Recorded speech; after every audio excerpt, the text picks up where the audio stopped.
बंदी छोड़ सतगुरु रामपाल जी परमेश्वर जी की जय हो। परम पिता परमात्मा सारी सृष्टि के रचनहार कुल मालिक असंख्य ब्रह्मांडों के स्वामी जगत गुरु तीनों लोकों में प्रवेश करके सबका धारण पोषण करने वाले राजाधिराज आत्माधार नाथों के नाथ देवों के देव महादेव सर्वेश्वर महेश्वर मृत्युंजय अजरो अमर आदि अनादि सनातनी प्रभु जगत पिता जगदीश्वर श्री श्री 1008 की उपाधि के वास्तविक अधिकारी अकाल मूर्त सौद स्वरूपी राम वासुदेव सर्वगतम ब्रह्म परम पूज्य प्रथम पूज्य परम संत परम पुरुष परम धनी परम दयालु सत्य कबीर हक्का कबीर अल्लाहु कबीर अल्लाहु अकबर बाखबर अल्लाह ताला जगत के तारणहार जगत के मुक्तिदाता जगत के जगन्नाथ हारे के सहारे हिंदुओं के राम मुसलमानों के अल्लाह सिखों के वाहिगुरु ईसाइयों के मसीह दया के सागर दयानिधि करुणा के सागर करुणानिधि स्वयंभू परिभू संकट मोचन कष्ट हरण मंगल करण दुख भंजन अविगत कबीर निर्विकार निर्विषम परमात्मा अलय अलेख सतगुरु आदि अनादि सतगुरु असली मर्यादा पुरुषोत्तम असली राम असली कृष्ण असली घनश्याम असली मुरारी राजाओं के राजा महाराजाओं के महाराजा शहंशाहों के शहंशाह सम्राटों के सम्राट भगवानों के भगवान अल्लाहों के अल्लाह प्रभुओं के प्रभु मसीहाओं के मसीह सच्चे वाहिगुरु बाबाओं के बाबा पीरों के पीर सेठों के सेठ जगत सेठ सावड़सा सेठ सर्वगुण संपन्न अनंत कोटि कलाओं के स्वामी अनंत कोटि ब्रह्मांडों के नायक योगियों में महायोगी ध्यानियों में महाध्यानी सिद्धों में परम सिद्ध ज्ञानियों में तत्व ज्ञानी ब्रह्म ज्ञानी महाज्ञानी परम ज्ञानी सर्वश्रेष्ठ ज्ञानी विज्ञानी युवा कबीर समर्थ कबीर असमवात अमित ओजा सच्चे रहनुमा करीम अल्लाह सुभान अल्लाह दुनिया के अंतिम पैगंबर 8 सितंबर 1951 से गांव धनाना जिला सोनीपत हरियाणा भारतवर्ष की पावन भूमि पे प्रकट रियल कल्कि भगवान श्री नारायण साकार हरि श्री बाबा साहेब नूर अनंत परमात्मा सच्चे दरवेश सच्चे बाखबर जजों के जज संत श्रोमणी सतगुरु रामपाल जी परमेश्वर जी के चरण कमल में साध संगति से जुड़े हुए देश विदेश से आप और हम सभी सत्सेवक भाई बहनों का अनंत कोटि दंडवत प्रणाम। सच्चाई भाई और बहनों, बहुत बड़ी दया बहुत बड़ी मेहर पूज्य गुरुदेव भगवान की परमेश्वर रामपाल जी की, जिनके शुभ आशीर्वाद से विशेष आशीर्वाद से आप और हम सभी भाई बहन साध संगति से जुड़कर हर प्रकार से मर्यादाओं में रहते हुए संघर्ष करते हुए इस सतभक्ति मार्ग पर अपनी आत्मा के कल्याण हेतु दृढ़ता के साथ निरंतर आगे की ओर बढ़ रहे हैं। भाई और बहनों, पूर्ण ब्रह्म परमात्मा जिसने सारी सृष्टि को रचा, सभी जीवों को उत्पन्न किया, जिस परमेश्वर के विषय में सतयुग से लेकर त्रेता द्वापर जो बड़े बड़े ऋषि महात्मा संत हुए हैं, महर्षि व्यास जैसे वशिष्ठ जैसे चुनक जैसे दुर्वासा जैसे ये साधु संत महात्मा भी उस परमेश्वर के विषय में नहीं जान पाए, उसको नहीं पहचान पाए, उस परमेश्वर की एक झलक भी प्राप्त नहीं कर पाए। आज वही पूर्ण ब्रह्म परमात्मा सत्य पुरुष अमर पुरुष सर्वसृष्टि रचनहार कबीर देव वर्तमान में परम पूज्य सतगुरु रामपाल जी परमेश्वर जी के रूप में स्वरूप में साक्षात धरती पर प्रकट हैं। हम मनुष्यों को समझाने के लिए परमेश्वर मनुष्य रूप धारण करके पृथ्वी पर प्रकट हैं। ये स्वयंभू परमात्मा है, परिभू परमात्मा है। इनसे पहले सृष्टि में कुछ भी नहीं था और इनके बाद भी सृष्टि में कुछ नहीं रहेगा। ये पहले भी थे, ये वर्तमान में भी हैं और ये आगे भी रहेंगे। इस पूर्ण ब्रह्म परमेश्वर सतगुरु रामपाल जी भगवान का किसी भी देश काल और परिस्थिति में विनाश नहीं होता। सतगुरु आदि अनादि है, सतगुरु मध्य है मूल, सतगुरु को सिजदा करूं एक पलक नहीं भूल। सतगुरु पूर्ण ब्रह्म है, सतगुरु आप अलेख, सतगुरु रमता राम है, याम में मीन न मेघ। भाई और बहनों, ये असंभव और नामुमकिन जैसी लगने वाली, सुनने वाली, दिखाई देने वाली बात जो अभी आप दास के मुख से सुन रहे हैं, जब तक ये बात हमारे हृदय में नहीं उतरेगी, हमारी आत्मा इस बात को स्वीकार नहीं कर लेगी कि ये दुनिया अनंत काल से जिस परमात्मा के गुण गाती आ रही है कि करने वाला तो वो परमात्मा ही है, सबको रचने वाला परमात्मा ही है, सबसे बड़ा वो परमात्मा ही है। अज्ञानता में, ज्ञानहीनता में लोग जिसे निराकार की संज्ञा देते हैं कि वो दिखाई नहीं देता, किसी के सामने नहीं आता, वो परमात्मा वर्तमान में धरती पर सतगुरु रामपाल जी के रूप में प्रकट है।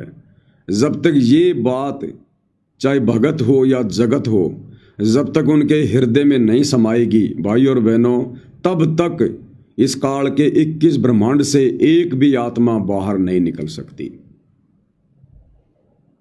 और परमेश्वर ने अपने सत्संगों में क्लियर कर दिया कि जिन जिन आत्माओं को काल लोक से मुक्ति मिली है, 84 लाख योनियों के कष्ट से मुक्ति मिली है, उन आत्माओं ने गुरु को परमात्मा माना है, हृदय से माना है। और ये जो प्रोसीजर है गुरु को परमात्मा मानकर भक्ति करने की, ये भाई और बहनों चारों युगों में, केवल कलयुग का जो ये वर्तमान समय चल रहा है, जिसको बिचली पीढ़ी कहते हैं, जो पूर्व निर्धारित समय होता है मोक्ष का, केवल इसी समय में, और वो भी चंद आत्माएं ही समझ पाती हैं, यानी मुट्ठी भर आत्मा। कोई कोई बिरले संत साधु जन महात्मा सतगुरु की शरण में आने के बाद इस भेद से परिचित होते हैं, इस गूढ़ ज्ञान से परिचित होते हैं। अन्यथा सतगुरु की शरण में आने के बाद भी सतगुरु को मानुष मानकर, अपने जैसा एक प्राणी मानकर, माँ के गर्भ से जन्म लिया हुआ, जेर में लिपटकर बाहर आया हुआ एक व्यक्ति मानकर, और उनके शरण में आने के बाद भी सतभक्ति मार्ग से वंचित रह जाते हैं। तो ये दुनिया वाले तो एक मनुष्य रूप में, संत रूप में लीला कर रहे इस लीलाधर सतगुरु रामपाल जी को कहाँ से परमात्मा मानेंगे। हाँ, अपने स्वार्थ के लिए तो लोग गधे को भी बाप बना लेते हैं, कोई बड़ी बात नहीं है। जिस प्रकार वर्तमान में हरियाणा के कुछ गांवों की बाढ़ का पानी निकाला जा रहा है सतलोक आश्रम मैनेजमेंट हरियाणा के द्वारा, और गांव वाले कह रहे हैं कि संत रामपाल जी तो भगवान है, परमात्मा है, तो ये कोई बड़ी बात नहीं है भाई और बहनों। ये तो पुरानी कहावत है कि मुसीबत में तो आदमी गधे को भी बाप बना लेता है। फिर सतगुरु रामपाल जी तो हैं ही सबके बाप, फिर इनको बाप कहना कौन सी बड़ी बात है। लेकिन ये अपने स्वार्थों के वशीभूत होकर गुरु को परमात्मा मान लेना, संत रामपाल जी को भगवान भगवान कहना, मसीहा कहना, इससे हमारा भला नहीं होगा, इससे हमारी आत्मा का कल्याण नहीं होगा। इस प्रकार से गुरु को परमात्मा आए हुए हैं, भगवान आए हुए हैं। 650 साल पहले सभी 64 लाख भगत उनके गुण गाया करते थे, और अंत में परमात्मा ने एक छोटी सी परीक्षा ली। वो 64 के 64 लाख है जो दिन रात अपनी जुबान से कहते थे कि ये तो भगवान आए हैं, ये तो परमात्मा आए हैं, एक झटके में सबका पानी निकल गया, सबका पानी, सब फैल हो गए। इस रहस्य को और इस असंभव सी दिखाई देने वाली बात को, इस परम सत्य को, कौन सा परम सत्य कि वर्तमान में धरती पर सतगुरु रामपाल जी ही स्वयं पूर्ण ब्रह्म परमात्मा है, कबीर देव है, साक्षात सत्य पुरुष हैं। इस परम सत्य को भाई और बहनों चंद आत्माएं ही हृदय से स्वीकार करेंगी। संत रामपाल जी के लाखों की संख्या में भगत हैं, सब भेड़ चाल में हैं, देखा देखी में हैं, लठ में धूल मार रहे हैं। केवल सत्सेवक भाई बहन जो साध संगति से जुड़े हैं, केवल वही आत्माएं हृदय से ज्ञान को आधार बनाकर सतगुरु को परमात्मा के रूप में स्वीकार करके उन्हें परमेश्वर वाला मान सम्मान देकर वर्तमान में उनकी गैर हाजिरी में घर को आश्रम बनाकर, ज्ञान को आधार बनाकर अपनी भक्ति कर रहे हैं। इस विषय में परमात्मा भी कहते हैं कि बहु जल में बहु काग है, कोई कोई हंस हमार, ए जी साधो कोई कोई हंस हमार, और कहे कबीर धर्मदास से उनका खेवा उतारूं पार। इस भवसागर में, इस भवजल में, काल के लोक में परमात्मा कहते हैं कि हमारे तो कोई कोई भगत हैं, इक्के दुक्के। आदरणीय गरीबदास जी ने भी इस बात को सेकंड किया है, परमेश्वर की इस वाणी का समर्थन किया है कि गुरुपद से वह बिरला कोई, और जा पर कृपया साहिब की होई।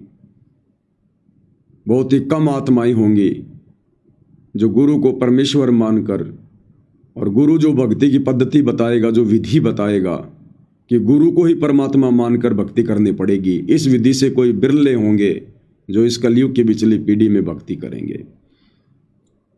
और वो बिरले कौन होंगे? जिनकी दिव्य दृष्टि खुल चुकी होगी, जिनका ज्ञान योग खुल चुका होगा, जिनका तीसरा नेत्र खुल चुका होगा। ज्ञान वाला नेत्र, ज्ञान वाली दृष्टि, वैसे नहीं कि भाई सत्सेवक भाई बहन तो अपनी दिव्य दृष्टि से आगे पीछे का सब कुछ देख लेते होंगे। नहीं, वो वाली दिव्य दृष्टि नहीं, उसकी हमें आवश्यकता भी नहीं। हम थूकते हैं उस दिव्य दृष्टि के ऊपर। वो दिव्य दृष्टि तो भगत की भक्ति में बाधक है, भगत के लिए विष तुल्य है। ज्ञान वाली दिव्य दृष्टि, ज्ञान योग और ज्ञान वाला तीसरा नेत्र अगर इस पृथ्वी पर किसी का खुला है तो केवल सत्सेवक भाई बहनों का खुला है। और इसमें भक्ति की कोई उपलब्धि नहीं होती है, इसमें सतगुरु जिस पर मेहर करता है। कहते हैं गुरु मेहर करे तो कागा से हंस बना दे। तो ये तो सतगुरु रामपाल जी, परमेश्वर जी की जिन जिन आत्माओं पर मेहर होगी, दया होगी, उन्हीं आत्माओं का ज्ञान वाला तीसरा नेत्र खुलेगा। अन्यथा गुरु के चरणों में बैठकर, गुरु की वर्षों से संगति करके, गुरु के अति निकट रहकर, गुरु के इर्द गिर्द रहकर, गुरु के परिवार में जन्म लेकर भी वो व्यक्ति गुरु को मानुष ही मानेगा, अपने मनुष्य जीवन को बर्बाद ही करके जाएगा। तो ये दिव्य दृष्टि, ये तीसरा नेत्र हर किसी का नहीं खुलता है। इसके विषय में परमेश्वर ने अपनी एक वाणी में कहा है, ये कबीर सागर की अमर वाणी है। परमेश्वर रामपाल जी ने अपनी पुस्तक में इसको शामिल किया है। और क्या कह रहे हैं गुरुदेव भगवान? वाणी है, बालक सम है जाको ज्ञाना, तासो कहूँ वचन परवाना। कबीर सागर में लिखा हुआ है, परमात्मा कहते हैं कि ये जो प्रथम नाम उपदेश है किसको दिया जाता है? प्रथम नाम उपदेश उसको दिया जाता है जिसका ज्ञान अभी बालक के जैसा होता है। भले वो व्यक्ति 80 साल का है, 60 साल का है, बहुत बड़ा कोई मंत्री है, IAS अधिकारी है, लेकिन भक्ति मार्ग में वो व्यक्ति अभी बालक के जैसा है। उसकी बुद्धि आध्यात्मिक क्षेत्र में बच्चे के जैसी है। तो परमेश्वर कहते हैं बालक सम है जाको ज्ञाना, ताशो कहूँ वचन परमाना। यानी उसको ये प्रथम मंत्र दिया जाता है शुरुआत में, शास्त्र अनुकूल शत भक्ति वाला, जो वर्तमान में परमेश्वर रामपाल जी दे रहे हैं। तो प्रथम मंत्र में जो आत्माएं होती हैं, उनका जो ज्ञान होता है, जो बुद्धि होती है, वो एक बच्चे के जैसी होती है, बालक के जैसी होती है। फिर आगे परमेश्वर कहते हैं, जा कहें सूक्ष्म ज्ञान है भाई, ता कहें सुमरण देऊं लखाई। फिर जिसको उस प्रथम मंत्र की कुछ महीने भक्ति करने के बाद में, जिसकी धीरे धीरे बुद्धि खुलने लग जाती है, जो ज्ञान को समझने लग जाता है, आत्म कल्याण के प्रति चिंतित होने लगता है, यानी इसको सूक्ष्म ज्ञान होने लगता है। सूक्ष्म ज्ञान यानी जो ज्ञान अन्य लोगों को नहीं होता, जगत वालों को नहीं होता, बड़े बड़े पंडितों को, आचार्यों को, शंकराचार्यों को नहीं होता है, बड़े बड़े विद्वानों को नहीं होता है। वो ज्ञान फिर उस भगत को धीरे धीरे धीरे धीरे सतगुरु के सत्संग सुनकर होने लग जाता है। उसको कहते हैं सूक्ष्म ज्ञान होना। तो परमात्मा ने कहा कि फिर दोबारा जो शतनाम दिया जाता है, 2 मंत्र की जो दीक्षा दी जाती है, कहते हैं फिर वो उस भगत को दी जाती है जो धीरे धीरे इस सूक्ष्म ज्ञान को समझने लग जाता है। सूक्ष्म ज्ञान यानी सूक्ष्म वेद को, 5वें वेद को, जो सतगुरु हमें आकर बताते हैं, कबीर सागर के गूढ़ रहस्यों को। फिर तीसरी बार में जो सार नाम है वो किसको दिया जाता है? ज्ञान गम में जा कहें पुनि होई, सार शब्द जा कहें सोई। फिर जो ये सार नाम है, ये उन आत्माओं को दिया जाता है जो आत्माएं इस ज्ञान को धीरे धीरे पकड़ना शुरू कर देती हैं, जो भक्ति मार्ग पर चलना शुरू कर देते हैं। अच्छे से सतगुरु देख लेता है कि अब ये आत्मा भक्ति मार्ग पर डगमग होने वाली स्थिति में बहुत ही कम है, बहुत ही थोड़ी है, फिर उस आत्मा को सार नाम दिया जाता है।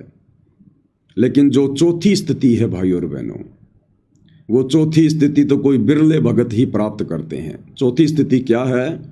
जा कहें दिव्य ज्ञान परवेशा, ताको है तत्व ज्ञान उपदेशा। फिर जिस आत्मा को ये दिव्य ज्ञान हो जाता है, दिव्य ज्ञान क्या? जिसको अपने गुरु में परमात्मा दिखाई देने लग जाता है, अपने गुरु के अलावा जिसको संसार में कोई भी परम शक्ति दिखाई नहीं देती है। फिर इस ज्ञान आधार से वो आत्मा अपने गुरु को ही प्रथम मानती है, गुरु का ही प्रकट दिवस मनाती है, अन्य किसी दाढ़ी मूंछ वाले नकली कबीर भगवान का प्रकट दिवस नहीं मनाती। एकमात्र अपने गुरु को ही दंडवत प्रणाम करेगी, एकमात्र अपने गुरु का ही फोटो अपने घर पर रखेगी, अपने गुरु को भगवान मानकर गीता अध्याय 3 श्लोक 13 के अनुसार उनको भोग लगाएगी।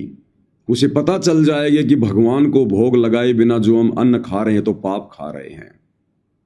फिर वो भोग की आरती के साथ में, अन्नदेव की आरती के साथ नहीं, भोग की आरती के साथ, आज लग्या साहिब को भोग दीन के टुकड़े पानी का, कोई जग्या पुरबला भाग, इस वाली आरती के साथ में फिर वो आत्मा विधान अनुसार अपने गुरु को पूर्ण ब्रह्म परमात्मा मानकर उनको भोग लगाकर ही अन्न ग्रहण करेगी। वो अन्न प्रसाद बन जाता है, पाप नाशक बन जाता है। फिर वो आत्मा गुरु को ही परमात्मा मानकर उनकी आरती उतारेगी। जो आरती पहले वो आत्मा पत्थरों को भगवान मानकर मंदिरों में जा जा के उतारा करती थी, अब वो आत्मा अपने गुरु को परमात्मा मानकर, कबीर देव मानकर उसकी आरती उतारेगी और केवल अपने सतगुरु की महिमा करेगी। तो ये क्या है? दिव्य ज्ञान प्रवेश हो गया उस आत्मा के हृदय में। तो परमात्मा कहते हैं जा कहें दिव्य ज्ञान प्रवेशा, ताको है तत्व ज्ञान उपदेशा। फिर वो सतगुरु उस आत्मा को उस तत्व ज्ञान का उपदेश करता है, उस मूल ज्ञान का उपदेश करता है, उस सार ज्ञान का उपदेश करता है। जिस मूल ज्ञान और सार ज्ञान के विषय में परमात्मा ने 650 साल पहले कहा था कि धर्मदास मेरी लाख दुहाई, ये सार ज्ञान, ये मूल ज्ञान कहीं बाहर न जाई। तो ये मूल ज्ञान परमात्मा सार्वजनिक नहीं करते, अपने हर शिष्य को नहीं बताते, सत्संगों में खुलासा नहीं करते। फिर ये मूल ज्ञान समझने की परमात्मा उन आत्माओं पर दया करते हैं, उनको इतना दृढ़ कर देते हैं कि वो आत्माएं फिर मरने को मर जाएंगी, लेकिन वो आत्माएं किसी भी कीमत पर गुरु को मानुष के रूप में स्वीकार नहीं करेंगी, किसी भी कीमत पर अपनी भक्ति मर्यादा नहीं टूटने देंगी। उसको कहते हैं दिव्य ज्ञान प्रवेशा। बाकी ज्ञान तो सतगुरु ने पूरी संगत को दिया, वर्तमान में सतगुरु रामपाल जी ने तत्व ज्ञान तो सभी को दे दिया, लेकिन वो दिव्य ज्ञान परमेश्वर सत्संगों में नहीं देते। और उसी को कहते हैं कि वो ना वो सुनने में आता ना पढ़ने में आता। बहुत सारे नकली कबीर पंथी अपना धंधा चमकाने के लिए जो कह देते हैं ना कि भाई वो जो शब्द है वो शब्द ना लिखने में आता, ना पढ़ने में आता, ना सुनने में आता, कहन सुनन से न्यारा है, तो वो है दिव्य ज्ञान प्रवेश जो सतगुरु ही करवाता है, जो सतगुरु की पुस्तकों में नहीं मिलेगा, इन चारों वेदों में नहीं मिलेगा, इन अक्षरों में लिखा हुआ नहीं मिलेगा। उस दिव्य ज्ञान की अनुभूति सतगुरु आशीर्वाद से वो मर्यादित और गुरु को परमात्मा मानने वाली आत्मा ही कर सकती है। जिस प्रकार कोई गूंगा व्यक्ति कोई बहुत ही मीठी वस्तु खाए और उसकी इच्छा होती है कि मैं कैसे इसका गुणगान करूं, लेकिन वो नहीं कर सकता, क्योंकि उस दिव्य ज्ञान का केवल अनुभव किया जा सकता है, उसको हृदय में समाया जा सकता है, उसका बखान नहीं किया जा सकता। दूसरा कोई समझेगा भी नहीं जब तक उसको उसी तरह से उस दिव्य ज्ञान की सतगुरु आशीर्वाद से अनुभूति नहीं होगी। अब मैं गुड़ खा के गुड़ का वर्णन कर रहा हूं, जिसने गुड़ खाया ही नहीं वो केवल सुन सकता है, वो अनुभव नहीं कर सकता, उसका स्वाद नहीं ले सकता वो। और जिसने खा लिया उसकी स्थिति फिर गूंगे जैसी हो जाती है।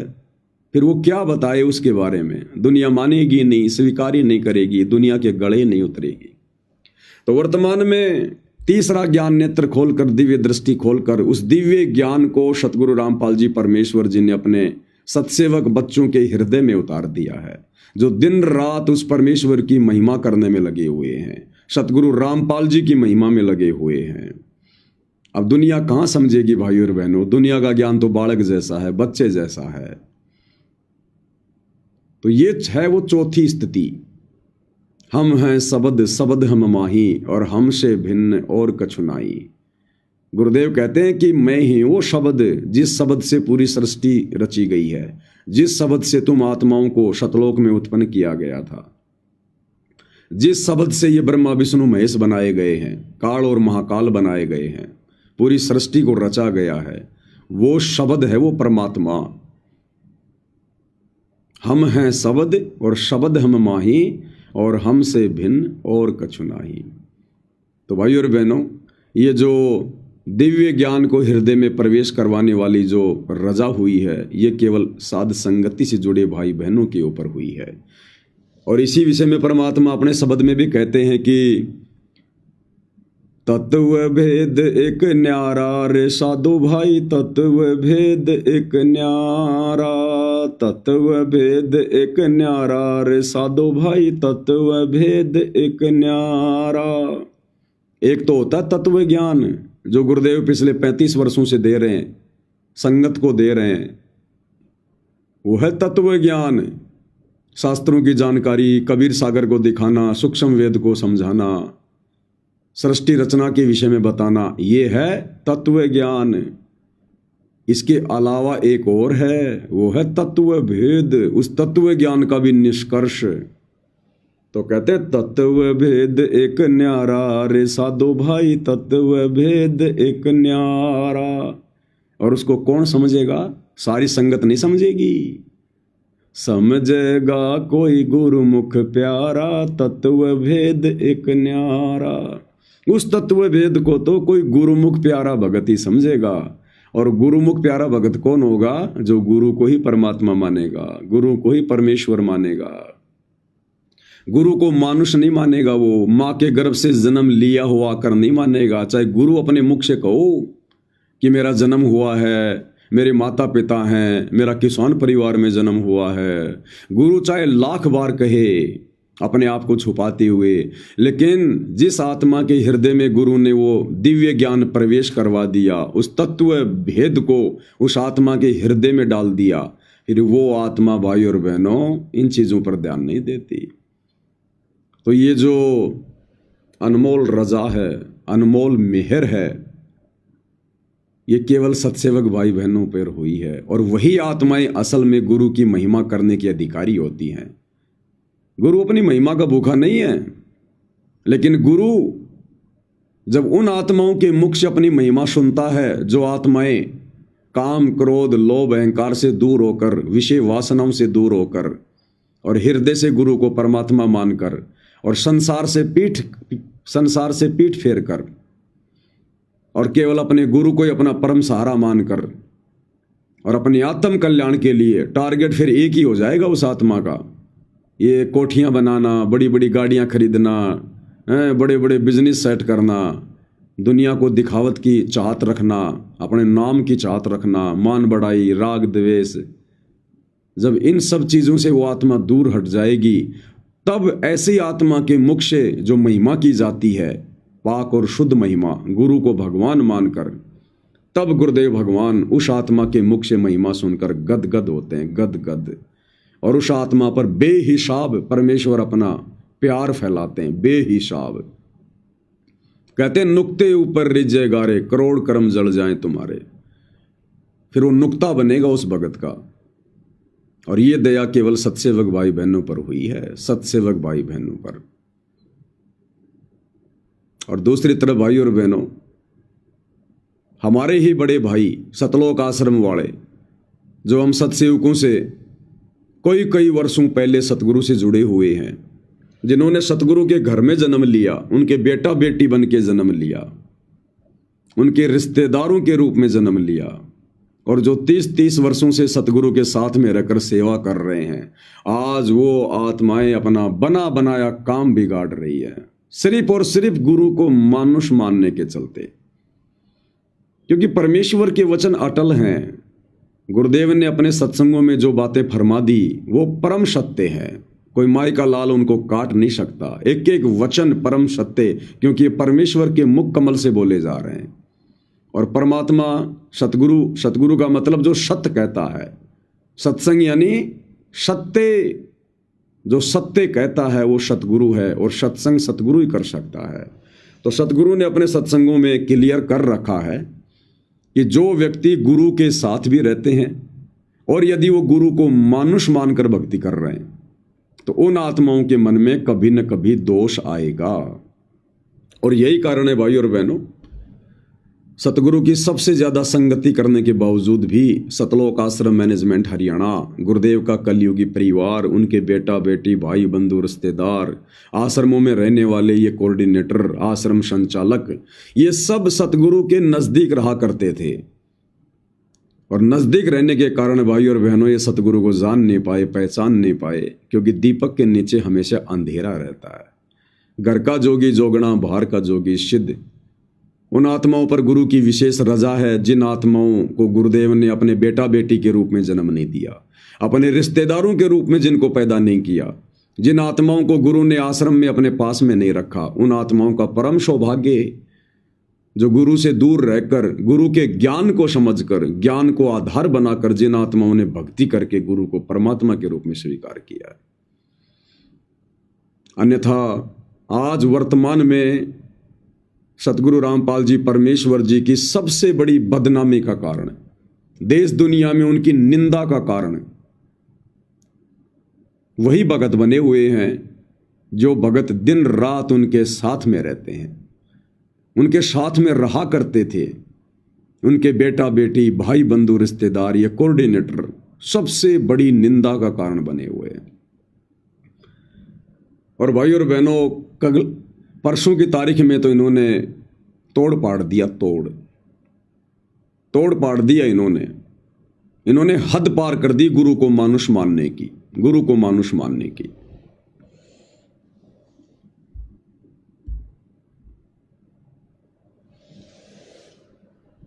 ये अखबार की कटिंग आप देख रहे हैं, 3 अक्टूबर 2025। ये कल की अखबार की न्यूज़ है, क्योंकि आप सबको पता है, दास ने वीडियो भी बनाया था कि 25 सितंबर 2025 को जो कोर्ट का फैसला आया था,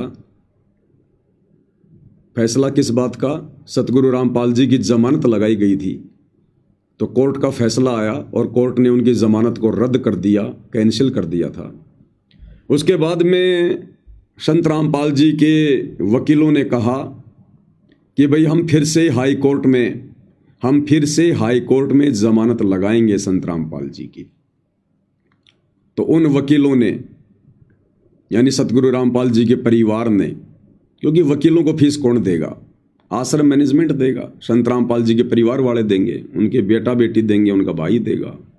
तो वकील तो वही करेंगे, उतना ही करेंगे और वैसा ही करेंगे जैसा उनको निर्देश दिए जाएंगे। तो फिर वकीलों ने हाई कोर्ट में अर्जी लगाई, याचिका लगाई।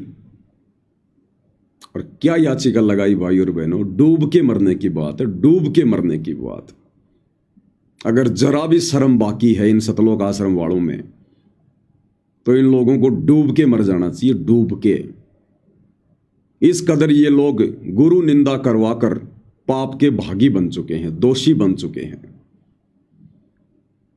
एक तरफ तो पूरी दुनिया में ये लोग डंका पीटते हैं कि ये भगवान आए हुए हैं, संत रामपाल जी भगवान आए हुए हैं, बंदी छोड़ सतगुरु रामपाल जी भगवान की जय। इनको भगवान की परिभाषा का भी नहीं पता। इनको डंका पीटते हैं कि भगवान आए हुए, हमारे गुरुजी भगवान हैं, भगवान है। अरे भगवान तो हैं, तुम्हारे कहने से कोई डबल भगवान नहीं हो जाएंगे। लेकिन कहने कहने से बात नहीं बनती। कहने को तो दुनिया इन पत्थरों को भी कह रही है कि ये भगवान हैं, और उनको भगवान मानती है, तभी तो उनके तीर्थों पर जाती है, उन मंदिरों में जाती है, मस्जिदों में जाती है, चर्चों में जाती है, उनके नाम के भंडारे करती है, दान धर्म करती है, उनके सत्संग करवाती है। तो कहने को तो दुनिया इन पत्थरों को भी भगवान कह रही है, लेकिन क्या दुनिया के कहने से पत्थर भगवान हो जाएंगे? तो इसी प्रकार कहने को तो ये सतलोक आश्रम वाले, गुरुदेव के बेटा बेटी, भाई बंधु रिश्तेदार और ये लाखों की मूढ़ संगत भेड़ चाल में जो चल रही है, ये भी कहने को तो अपने गुरु को भगवान कह रही है, लेकिन इनके कहने मात्र से इनको कोई फायदा नहीं होने वाला। वे तो भगवान हैं, लेकिन इन लोगों के भेड़ चाल में चलते हुए उनको भगवान कहने मात्र से इनका कोई भला नहीं होने वाला। और जो कार्य भाई और बहनों हाई कोर्ट में याचिका लगाकर संत रामपाल जी की तरफ से जो कुकृत्य, जो कुकर्म, जो निंदनीय और शर्मनाक कार्य इन आश्रम वालों ने किया है, इसकी जितनी निंदा की जाए भाई और बहनों उतनी कम है। क्या है इस न्यूज में? इन्होंने जो याचिका लगाई हाई कोर्ट में, तो कल मीडिया के माध्यम से उसका जवाब आ गया है। तो इन सतलोक आश्रम वालों ने क्या याचिका लगाई है? रामपाल का आश्वासन, यानी सतगुरु रामपाल जी की तरफ से याचिका लगाई गई है। रामपाल का आश्वासन, कभी कोर्ट की अवमानना नहीं होगी। अदालत की अवमानना का सामना कर रहे बरवाड़ा स्थित सतलोक आश्रम के प्रमुख रामपाल और उनके सहयोगियों को घटना पर पछतावा है। यानी सतलोक आश्रम मैनेजमेंट हरियाणा वालों ने जो आरोप लगाए थे बरवाला कांड को लेकर प्रशासन पर कि ये बरवाला कांड प्रशासन ने करवाया है, इस बरवाला कांड के दोषी प्रशासन वाले हैं। और जो जजों के खिलाफ जो पुस्तकें लिखी थी कि जज भ्रष्ट हैं, कि बरवाला कांड के दोषी जज हैं, न्यायपालिका है, हमारे साथ में जबरदस्ती कर रही है, हम भक्तों का कोई दोष नहीं है।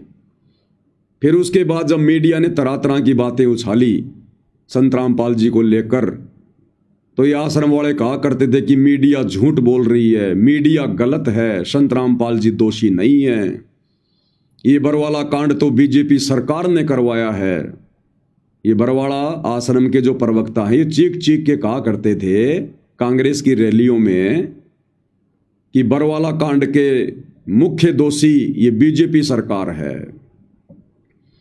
फिर इन धर्म गुरुओं के ऊपर भी दोष मढ़ा जाता था कि बरवाला कांड में धर्म गुरुओं की भूमिका है, ये धर्म गुरु दोषी हैं, इन्होंने बरवाला कांड कराया है सरकार के साथ मिलकर।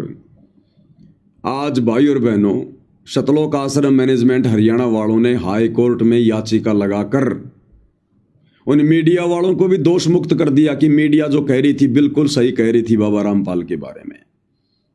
प्रशासन भी बिल्कुल सही है, प्रशासन का भी कोई दोष नहीं है किसी प्रकार का बरवाला कांड में, और जजों का भी कोई दोष नहीं है किसी प्रकार का बरवाला कांड में।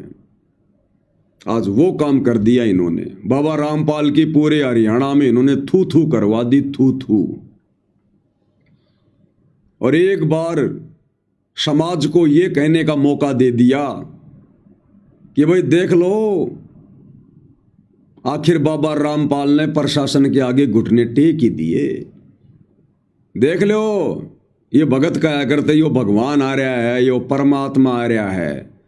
आज इस परमात्मा ने जज के सामने घुटने टेक दिए। एक बार फिर से पूरे हरियाणा में ये बात जोर शोर से चर्चा का विषय बन गई है कि यह है बाबा रामपाल की औकात, या है इन आश्रम वालों की औकात। हम तो पहले ना कहा करते थे।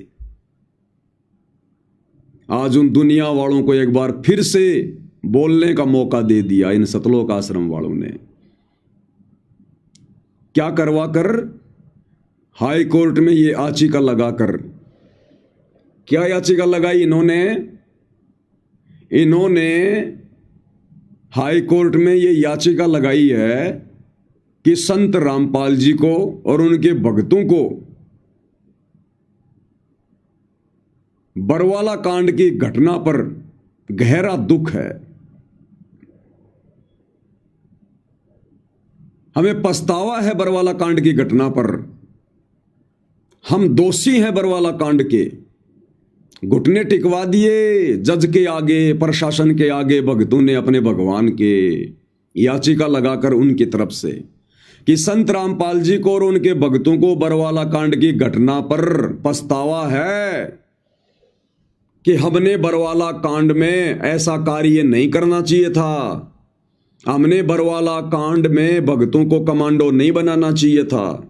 हमने भक्तों को प्रशासन के साथ में लड़ने झगड़ने के लिए खड़ा नहीं करना चाहिए था। हम लोगों ने कोर्ट की अवमानना नहीं करनी चाहिए थी। हम लोगों ने सीधे सीधे कोर्ट में जाना चाहिए था। कोर्ट के आदेश की पालना करनी चाहिए थी। आज 10 साल बाद सतलोक आश्रम मैनेजमेंट हरियाणा वालों की आंखें खुली हैं। आज इन्होंने घुटने टेके हैं प्रशासन के आगे, जज के आगे। आज इन्होंने अपनी गलती मान ली है कि हम भी गलत थे और बाबा रामपाल भी गलत था। रामपाल का आश्वासन कभी कोर्ट की अवमानना नहीं होगी और माफी मंगवाई जा रही है संत रामपाल जी से। माफी, घुटने टिकवाए जा रहे हैं कि आगे से मैं कभी भी कोर्ट की अवमानना नहीं करूंगा। आगे से मैं कभी भी ऐसी गलती नहीं करूंगा जो मैंने बरवाला कांड में की। बाबा रामपाल का आश्वासन, कभी कोर्ट की अवमानना नहीं होगी। यानी मैंने पहले कोर्ट की अवमानना की है, यह साबित करवा दिया आश्रम वालों ने कि बरवाला कांड का दोषी बाबा रामपाल है और हम भगत हैं। और कह रहे हैं कि आगे से ऐसी गलती नहीं होगी, कभी कोर्ट की अवमानना हम नहीं करेंगे आगे से। अदालत की अवमानना का सामना कर रहे बरवाड़ा स्थित सतलोक आश्रम के प्रमुख रामपाल और उनके सहयोगियों को, सहयोगी कौन?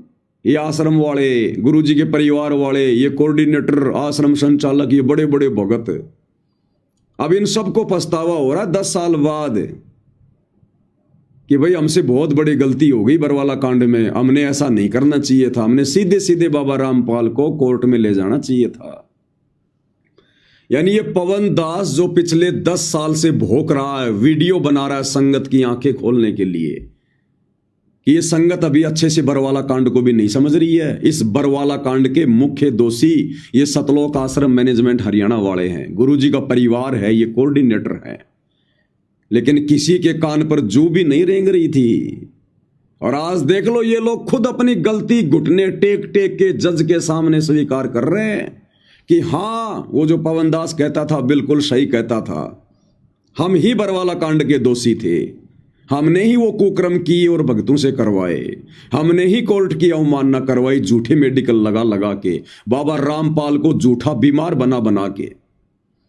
आज खुद ये लोग देश और दुनिया के सामने, प्रशासन के सामने, न्यायपालिका के सामने, जज के सामने, जिन जजों के विषय में ये लोग कहा करते थे कि हम जजों को ठीक कर देंगे, हम न्याय प्रणाली को ठीक कर देंगे, ये जज भ्रष्ट हैं, इन जजों की मनमानी नहीं चलेगी। आज उन्हीं जजों के आगे घुटने टेकने पर मजबूर हो गए सतलोक आश्रम वाले, और साथ में अपने भगवान के भी घुटने टिकवा दिए और कह रहे हैं आगे से कोर्ट की अवमानना नहीं होगी।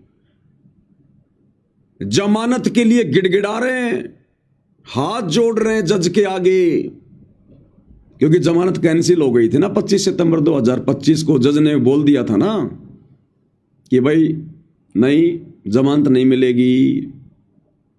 तो ये आश्रम वाले जमानत के लिए गिड़गिड़ा रहे हैं और अंत में भगवान के भी घुटने टिकवा दिए, अपने गुरु के भी घुटने टिकवा दिए, गुरु को भी बरवाला कांड का दोषी बना दिया।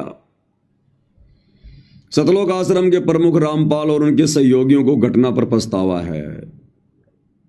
पछतावा मतलब कि सब हमने गलती की थी। भाई पछतावा किसको होगा? जिसने गलती की होगी। भाई जिसने गलती नहीं करी वो फालतू की माफी क्यों मांगेगा? मांग ही नहीं सकता। तो पछतावा है, इसका मतलब गलती हुई है। आरोपियों ने कोर्ट को आश्वासन दिया कि भविष्य में किसी भी परिस्थिति में इस तरह की गलती नहीं होगी। ये आश्रम वाले कह रहे हैं कि हमसे और बाबा रामपाल से बरवाला कांड में जो गलती हो गई कहते हैं अब हम आगे से कभी भी ऐसी गलती नहीं करेंगे। हम हाथ जोड़ते हैं आपके आगे, हमें भीख दे दो, हमें भिक्षा दे दो, हम पे दया करो, हमें जमानत दे दो। वे अदालत और उनके आदेशों की गरिमा का सम्मान करेंगे। 2014 बरवाला कांड में कहां चला गया था तुम्हारा ये ज्ञान योग, तुम्हारा ये तत्व ज्ञान? अरे ये बुद्धि तुम्हें उस समय क्यों नहीं आई? क्यों काल प्रेरणा से तुम्हारे अंदर अभिमान जागृत हो गया था, अहंकार जागृत हो गया था? हैं? उस समय तुम्हारी वो अफलातुनी कहां चली गई? जो उस समय तुम बन रहे थे अफलातुन, अब क्या हुआ? बस इतनी औकात है क्या? अरे इतनी औकात है क्या? अंत में घुटने टेक दिए तुमने। फिर क्यों इतना ड्रामा किया 10 साल से? उसी समय घुटने टेक देते, कम से कम 10 साल तक गुरु को जेल में तो नहीं रहना पड़ता, इतनी बदनामी का सामना तो नहीं करना पड़ता। दूसरी न्यूज दिखाते हैं आपको। जम के बेइज्जती, जम के बदनामी करवाई है पूरी हरियाणा में संत रामपाल जी की। घर घर में थू थू हो रही है, घर घर में थू थू। ये देख लो भाई, हम तो पहले ना कर रहे थे, अंत में बाबा रामपाल ने हार माननी पड़ेगी। ये बरवाला कांड का दोषी बाबा रामपाल है, क्योंकि दुनिया तो बाबा रामपाल को ही जानती है। दुनिया क्या जाने उनके बेटा बेटी भाई बंधुओं को, इन कोऑर्डिनेटरों को। आश्रम तो बाबा रामपाल के नाम पे है ना, प्रवचन तो बाबा रामपाल करता है ना, गिरफ्तार करने के आदेश तो बाबा रामपाल के थे ना। तो दुनिया तो बाबा रामपाल को ही दोषी मानेगी। दूसरे अखबार की क्या न्यूज है? अवमानना मामले में रामपाल व उसके साथी माफी मांगने को तैयार। यानी कोर्ट में जज के आगे गिड़गिड़ाने को तैयार है बाबा रामपाल। अपनी जमानत की भीख मांग रहा है बाबा रामपाल जजों के सामने।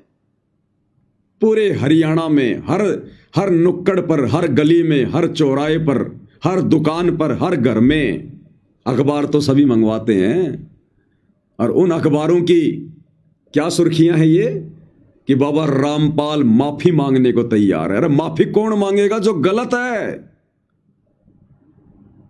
तो इन आश्रम वालों ने ये याचिका लगाकर बाबा रामपाल की तरफ से देश और दुनिया में यह साबित कर दिया कि यह कोई भगवान नहीं है, ये कोई परम संत नहीं है, ये 2 कोड़ी का जीव है, 2 कोड़ी का जीव है हमारी तरह, जो गलतियां करता रहता है। और बरवाला कांड में भी हमने बाबा रामपाल ने, दोनों ने मिलकर गलतियां कर दी थी।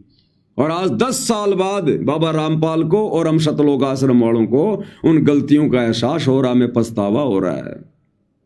और आज हम अपनी उस गलती की माफी मांगते हैं और कोर्ट से जमानत की भीख मांगते हैं। इन्होंने भिखारी बना दिया संत रामपाल जी को, भिखारी। इसको कहते हैं गुरु को मानुष मानना, ढंग से मानुष मानना। अवमानना मामले में रामपाल व उसके साथी माफी मांगने को तैयार। चंडीगढ़ कोर्ट के आदेशों की अवमानना का सामना कर रहे रामपाल व उसके साथी अब अपना दोष स्वीकार करने व माफी मांगने को तैयार हैं। पंजाब एवं हरियाणा हाई कोर्ट में उनके वकील ने कहा कि आरोपियों को घटना पर पछतावा है। वकील क्या कह रहा है कि आरोपियों को घटना पर पछतावा है। आरोपी कौन? बाबा रामपाल और वो भगत जिनका उस मुकदमे में नाम है। कहते हैं उन आरोपियों को बरवाला कांड की घटना पर पछतावा है और वो माफी मांगने को तैयार है। बाबा रामपाल भी माफी मांगने को तैयार है कि भाई मेरी गलती हो गई बरवाला कांड में। जबकि बाबा रामपाल का बरवाला कांड से कोई लेना देना नहीं है, कोई कनेक्शन नहीं है। जो भी कुछ कर रहे थे, लफंडरबाजी उनके परिवार वाले कर रहे थे, ये भगत कर रहे थे। लेकिन कहते हैं जो मैं पूत कपूत हूं बहुर पिता को लाज। बेटा कितना दुष्ट क्यों ना हो जाए, कितना निकम्मा और कमीना क्यों ना हो जाए, लेकिन अंत में बाप को माफी मांगनी पड़ती है, सर झुकाना पड़ता है। तो भाई और बहनों, धन्य है इन कलयुगी भक्तों को, सतलोक आश्रम वालों को। अरे धन्य है सतलोक आश्रम वाले, तुम्हारे माता पिता जिनसे तुम्हारा जन्म हुआ, जिन्होंने भगवान से माफी मंगवा दी, जिन्होंने भगवान के हाथ जुड़वा दिए, जज के सामने भगवान को गिड़गिड़वा दिया जिन्होंने। भाई धन्य है तुम्हारे माता पिता कलयुगी भक्तों जिनसे तुम्हारा जन्म हुआ। ये दुनिया तुम्हें, जब तक ये कलयुग चलेगा, जब तक ये भक्ति चलेगी, बच्चा बच्चा तुम्हें याद रखेगा तुम्हें। क्या कह रहे हैं? पंजाब एवं हरियाणा हाई कोर्ट में उनके वकील ने कहा है कि आरोपियों को घटना पर पछतावा है।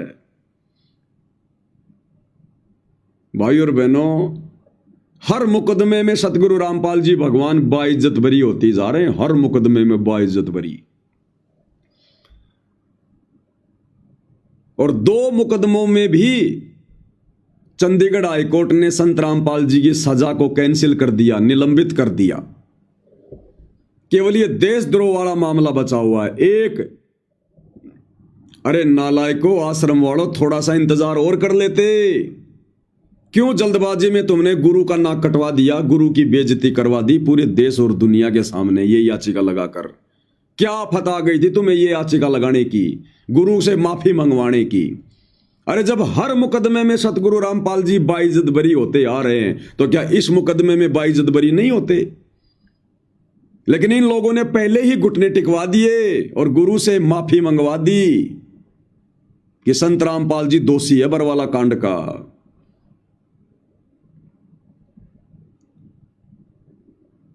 वकील ने कहा कि आरोपियों को घटना पर पछतावा है और वे भविष्य में किसी भी परिस्थिति में इस तरह की गलती दोहराने का साहस नहीं करेंगे।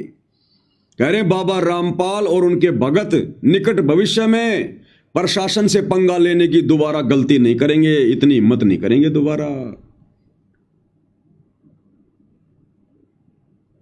इसके साथ ही अदालत और उसके आदेशों की गरिमा का सम्मान करेंगे। अरे बरवाला कांड में कर लेते भाई सम्मान है, अरे बरवाला कांड में सम्मान कर लेते। ये माफी अगर उस समय मांग लेते तुम, तो क्यों गुरु 10 साल से जेल की सजा भोगता? क्यों देश और दुनिया में बदनामी का कारण बनता? हाई कोर्ट ने 2014 में अवमानना की कार्रवाई शुरू की थी। 2014 में जब पुलिस रामपाल को गिरफ्तार करने गई, तो उसने गिरफ्तारी का विरोध करने के लिए महिलाओं और बच्चों सहित बड़ी संख्या में भक्तों को इकट्ठा किया। इससे हिंसक झड़पें हुई। देखो, दोषी दुनिया अभी भी संत रामपाल जी को ही मान रही है कि बाबा रामपाल ने महिला और बच्चों को ढाल बनाया, जबकि इन आश्रम वालों ने महिला और बच्चों को ढाल बनाया, कमांडो बना बना के खड़े कर दिए गुरु का आदेश बताकर। लेकिन दुनिया नहीं जानती है कौन आश्रम वाले हैं, कौन उनके बेटा बेटी हैं। दुनिया तो बाबा रामपाल को जानती है। एफआईआर के अनुसार रामपाल ने उस समय 600 से 700 महिलाओं और बच्चों को मुख्य द्वार के बाहर बैठा दिया और 1500 से 2000 युवा लाठी, बम और बंदूक लेकर आश्रम की छत पर तैनात रहे। वे पुलिस को धमकी दे रहे थे कि बाबा रामपाल को गिरफ्तार नहीं होने देंगे। अब कहां गया भाई तुम्हारा जोश? अरे कागजी शेरो, सतलोक आश्रम वालों, अब कहां गया तुम्हारा जोश कि हम प्रशासन को ठीक कर देंगे, हम उन जजों को ठीक कर देंगे? अरे तुम तो जजों के आगे गिड़गिड़ा रहे हो, तुम तो माफी मांग रहे हो, भीख मांग रहे हो, साथ में अपने गुरु से भीख मंगवा रहे हो। भाई यही है क्या तुम्हारी राष्ट्रीय समाज सेवा समिति? देश और दुनिया को सुधारने का ठेका ले रहे थे तुम। और दिखाते हैं आपको, क्योंकि जम के हरियाणा में न्यूज वायरल हुई है भाई और बहनों। ये देखिए अमर उजाला, अवमानना मामले में रामपाल व उसके साथी माफी मांगने को तैयार। आदमी थू थू कर रहा है, हर आदमी थू थू। यो है बाबा रामपाल, या है बाबा रामपाल की असलियत, सच्चाई। देख लो भाई, हम तो पहले ना कहते थे कि वो बाबा रामपाल दोषी है, 1 नंबर का गुंडा है, 1 नंबर का बुंडा है। आज इन आश्रम वालों ने ठप्पा लगा दिया कि हां बाबा रामपाल गुंडा है और बुंडा है, और बरवाला कांड में बाबा रामपाल का हाथ था। आज इन्होंने खुद हाई कोर्ट में ये याचिका लगवा कर वकीलों के माध्यम से देश और दुनिया में साबित कर दिया कि बरवाला कांड का दोषी ना तो हरियाणा प्रशासन, ना बीजेपी सरकार, ना मीडिया और ना जज। इन्होंने खुद आज अपनी गलती मांग ली 10 साल बाद में कि बरवाला कांड के असली दोषी बाबा रामपाल और बाबा रामपाल के भगत। भाई गुरु तो गुड़ था, चेलों ने शक्कर कर डाली। ये होता गुरु को मानुष मानना। जम के गुरु की बदनामी, जम के गुरु की बदनामी। और बरवाला कांड के समय की ये न्यूज आप जियों को दास दिखाया करता था, उस समय आपकी आंखें बंद थी। क्या कह रहे थे ये सहयोगी? ये आश्रम वाले जो पकड़े गए थे उस समय, इन्होंने अपने बयान दिए। फिर झूठ बोल रहा है रामपाल। खासम खास बोले बाबा ने कहा था बच्चों व महिलाओं को बनाओ ढाल। ये इनके स्टेटमेंट थे उस समय। और जब मैं अखबार की न्यूज दिखाया करता था तो संगत कहती है पवन दास तो पागल हो गया, गुरुद्रोही है, ये झूठी न्यूज दिखा रहा है। हमारे गुरुजी का कोई दोष नहीं है, आश्रम वालों का कोई दोष नहीं है। आज इन अखबारों की हेडलाइनों को इन आश्रम वालों ने सत्य साबित कर दिया। हाई कोर्ट में याचिका लगा के आज ये खुद अपना दोष स्वीकार कर रहे हैं कि बरवाला कांड में अगर कोई दोषी था तो केवल बाबा रामपाल और हम भगत। इन्होंने खुद साबित कर दिया। अरे अगर जज के आगे रोना ही था, गिड़गिड़ाना ही था, माफी मांगनी थी, अपनी गलती स्वीकार करनी थी, तो नालायकों क्यों बरवाला कांड में तुमने 6 आत्माओं को मरवाया? क्यों भक्तों को उकसाकर, जोश दिलाकर, काले कपड़े पहना के, उनको कमांडो बना के क्यों पुलिस वालों के सामने मरने मारने को खड़ा किया? क्यों तुमने अपने सतगुरु की देश और दुनिया में बदनामी करवाई, बेइज्जती करवाई, थू थू करवाई उनकी? अरे तुम्हारा दोगला आचरण तुम्हें ले डूबेगा।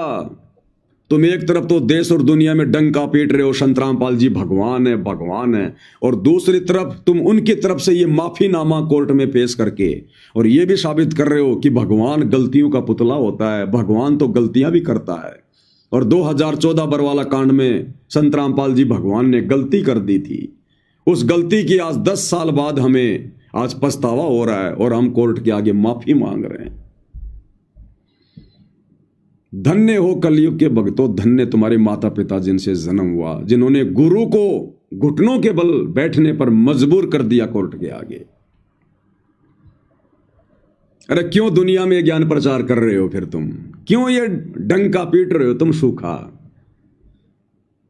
कि हमारे गुरुजी संत रामपाल जी धर्मराज के दरबार में हमारे वकील बनकर और हमें काल की बंद से छुड़वाएंगे? अरे तुम्हारे अनुसार क्या खाक छुड़वाएंगे? तुमने तो यही संत रामपाल जी को, अपने भगवान को जज के आगे घुटने टिकवा दिए। तो धर्मराय तो बहुत बड़ा जज है, वो तो सुप्रीम जज है तीनों लोगों का। तो वहां कैसे सतगुरु रामपाल जी जज के सामने तुम्हारा मुकदमा लड़ेंगे? वहां तुम्हें कैसे छुड़वाएंगे जब यहीं पर सतगुरु रामपाल जी ने जज के आगे घुटने टेक दिए, हार मान ली? इसको कहते हैं भाई और बहनों गुरु को मानुष मानना। काल ने क्या कहा था? जाओ जोग जीत संसारा, जीवन मान का तुम्हारा। इनकी ऐसी बुद्धि फेर दूंगा, तू कितना ज्ञान दे लेना, कितने चमत्कार कर लेना, तेरे को भगवान नहीं मानने दूंगा।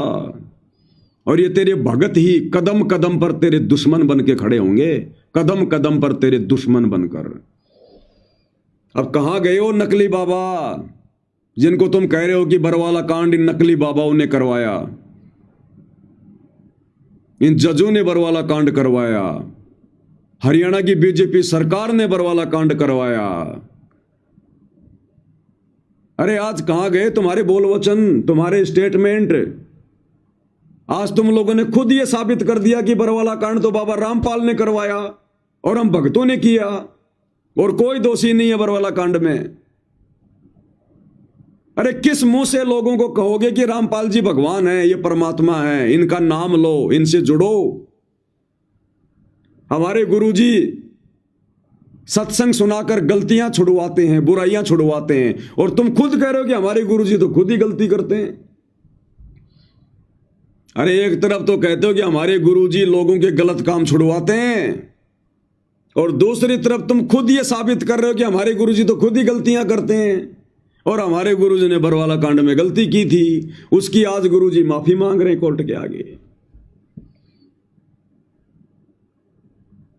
भाई और बहनों, एक सत्संग में गुरुजी ने बताया एक आदमी को सजा हो गई, उसको दोषी करार दे दिया गया, और जिस दिन उसको सजा सुनानी थी उस दिन उसको राजा के सामने पेश किया गया। राजा ने कहा भाई देख ले, तू दोषी साबित हो गया, अब तेरे को सजा दी जाती है, और तेरे सामने 3 ऑप्शन है, 3 ऑप्शन, जो तेरे को अच्छा लगे वो सजा ले ले। पहली सजा है 20 साल की जेल। दूसरी सजा है शरीर पर 100 कोड़े खाए जाएंगे, तेरे को 100 कोड़े मारे जाएंगे शरीर पर। और तीसरी सजा है 100 प्याज खानी पड़ेंगे तेरे को, 100 प्याज, ओनियन। तो उस आदमी ने देखा भैया 20 साल की सजा तो बहुत लंबी है, 20 साल में तो मैं मर लूंगा, परिवार से दूर रहूंगा, इससे अच्छा है प्याज खा ले, कोरड़े खाऊंगा उससे भी दर्द होगा, ऐसा करता हूं 100 प्याज खाने की सजा ले लेता हूं। तो बोला जी मैं 100 प्याज खा जाऊंगा, 100 प्याज खा लूंगा मैं। बोला भाई खा ले। उसके सामने प्याज ला के रख दी टोकरी में।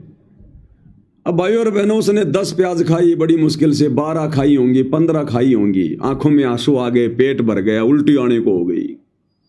बोला भाई साहब प्याज नहीं खाई जाती। तो बोला भाई 100 कोरड़े खा ले। हाँ बोले कोरड़े खा लूंगा 100। फिर लगे राजा के सिपाही मारने उसके कोरड़े। अब कोरड़े ऐसे थोड़े खाए जाते हैं, 2 कोरड़े लगते तो घोड़ा नीचे जमीन पर पड़ जाए। तो भाई ने 5-10 कोरड़े खाए, इतने में भाई मर गया मर गया मर गया। भाई माफ करो माफ करो, मैं तो 20 साल की सजाई भोग लूंगा, मैं तो 20 साल की सजाई भोग लूंगा। तो परमात्मा कहते हैं उस नालायक ने 100 प्याज भी, उसने वो प्याज भी खाई, शरीर पर कोरड़े भी खाए, और अंत में सजा वही भोगनी पड़ी जो सजा उसको राजा ने दी थी। वो सीधे सीधे 20 साल की सजा को स्वीकार कर लेता तो ना तो उसको प्याज खानी पड़ती, ना उसको कोरड़े खाने पड़ते। तो ये सतलोक आश्रम मैनेजमेंट हरियाणा वाले, अरे बरवाला कांड के समय अगर तुम सीधे सीधे कोर्ट में चले जाते और जो गलतियां तुम लोगों ने की थी अगर उन गलतियों की तुम माफी मांग लेते तो आज ना तो 10 साल की सजा भोगनी पड़ती, ना जेल में बैठना पड़ता, ना देश और दुनिया में बदनामी होती, ना कोई थूतू होती। और ये सारे काम तुमने करवा लिए और उसके बाद तुमने उसी विधि से, जो विधि कोर्ट ने तुम्हें शुरू में बताई थी कि भाई माफी मांगनी पड़ेगी, अंत में तुमने वही किया फिर उस आदमी की तरह कि साहब हम बरवाला कांड के दोषी हैं। अरे पहले ही मान लेते अपनी गलती, वो आदमी पहले 20 साल की सजा को स्वीकार कर लेता तो ना तो कोरड़े खाने पड़ते, ना प्याज खानी पड़ती। तो तुम बरवाला कांड में ही कह देते कि साहब ठीक है हमारे से गलती हो गई साहब, हमने झूठे मेडिकल लगा दिए गुरु को मानुष मानकर, हमने गुरु को सलाह दी, गुरु को शिक्षा दी कि जैसा हम कहें तुम वैसा ही करो, गुरुजी हम संभाल लेंगे अपने आप सारा सब कुछ। अगर उसी समय तुम माफी मांग लेते, अपनी गलती स्वीकार कर लेते और सीधे सीधे सतगुरु रामपाल जी को कोर्ट में ले जाते तो आज ये नौबत ही नहीं आ जाती। कोर्ट में तो फिर भी तुम्हें लेके जाना पड़ा और अंत में तुमने वही किया, अंत में माफी मांगनी पड़ी तुम्हारे को। आज तुम लोगों ने यह साबित कर दिया कि संत रामपाल जी कोई भगवान नहीं है, कोई परमात्मा नहीं है, हमारे जैसा 2 कोटि का जीव है जिसने बरवाला कांड में गलती करी।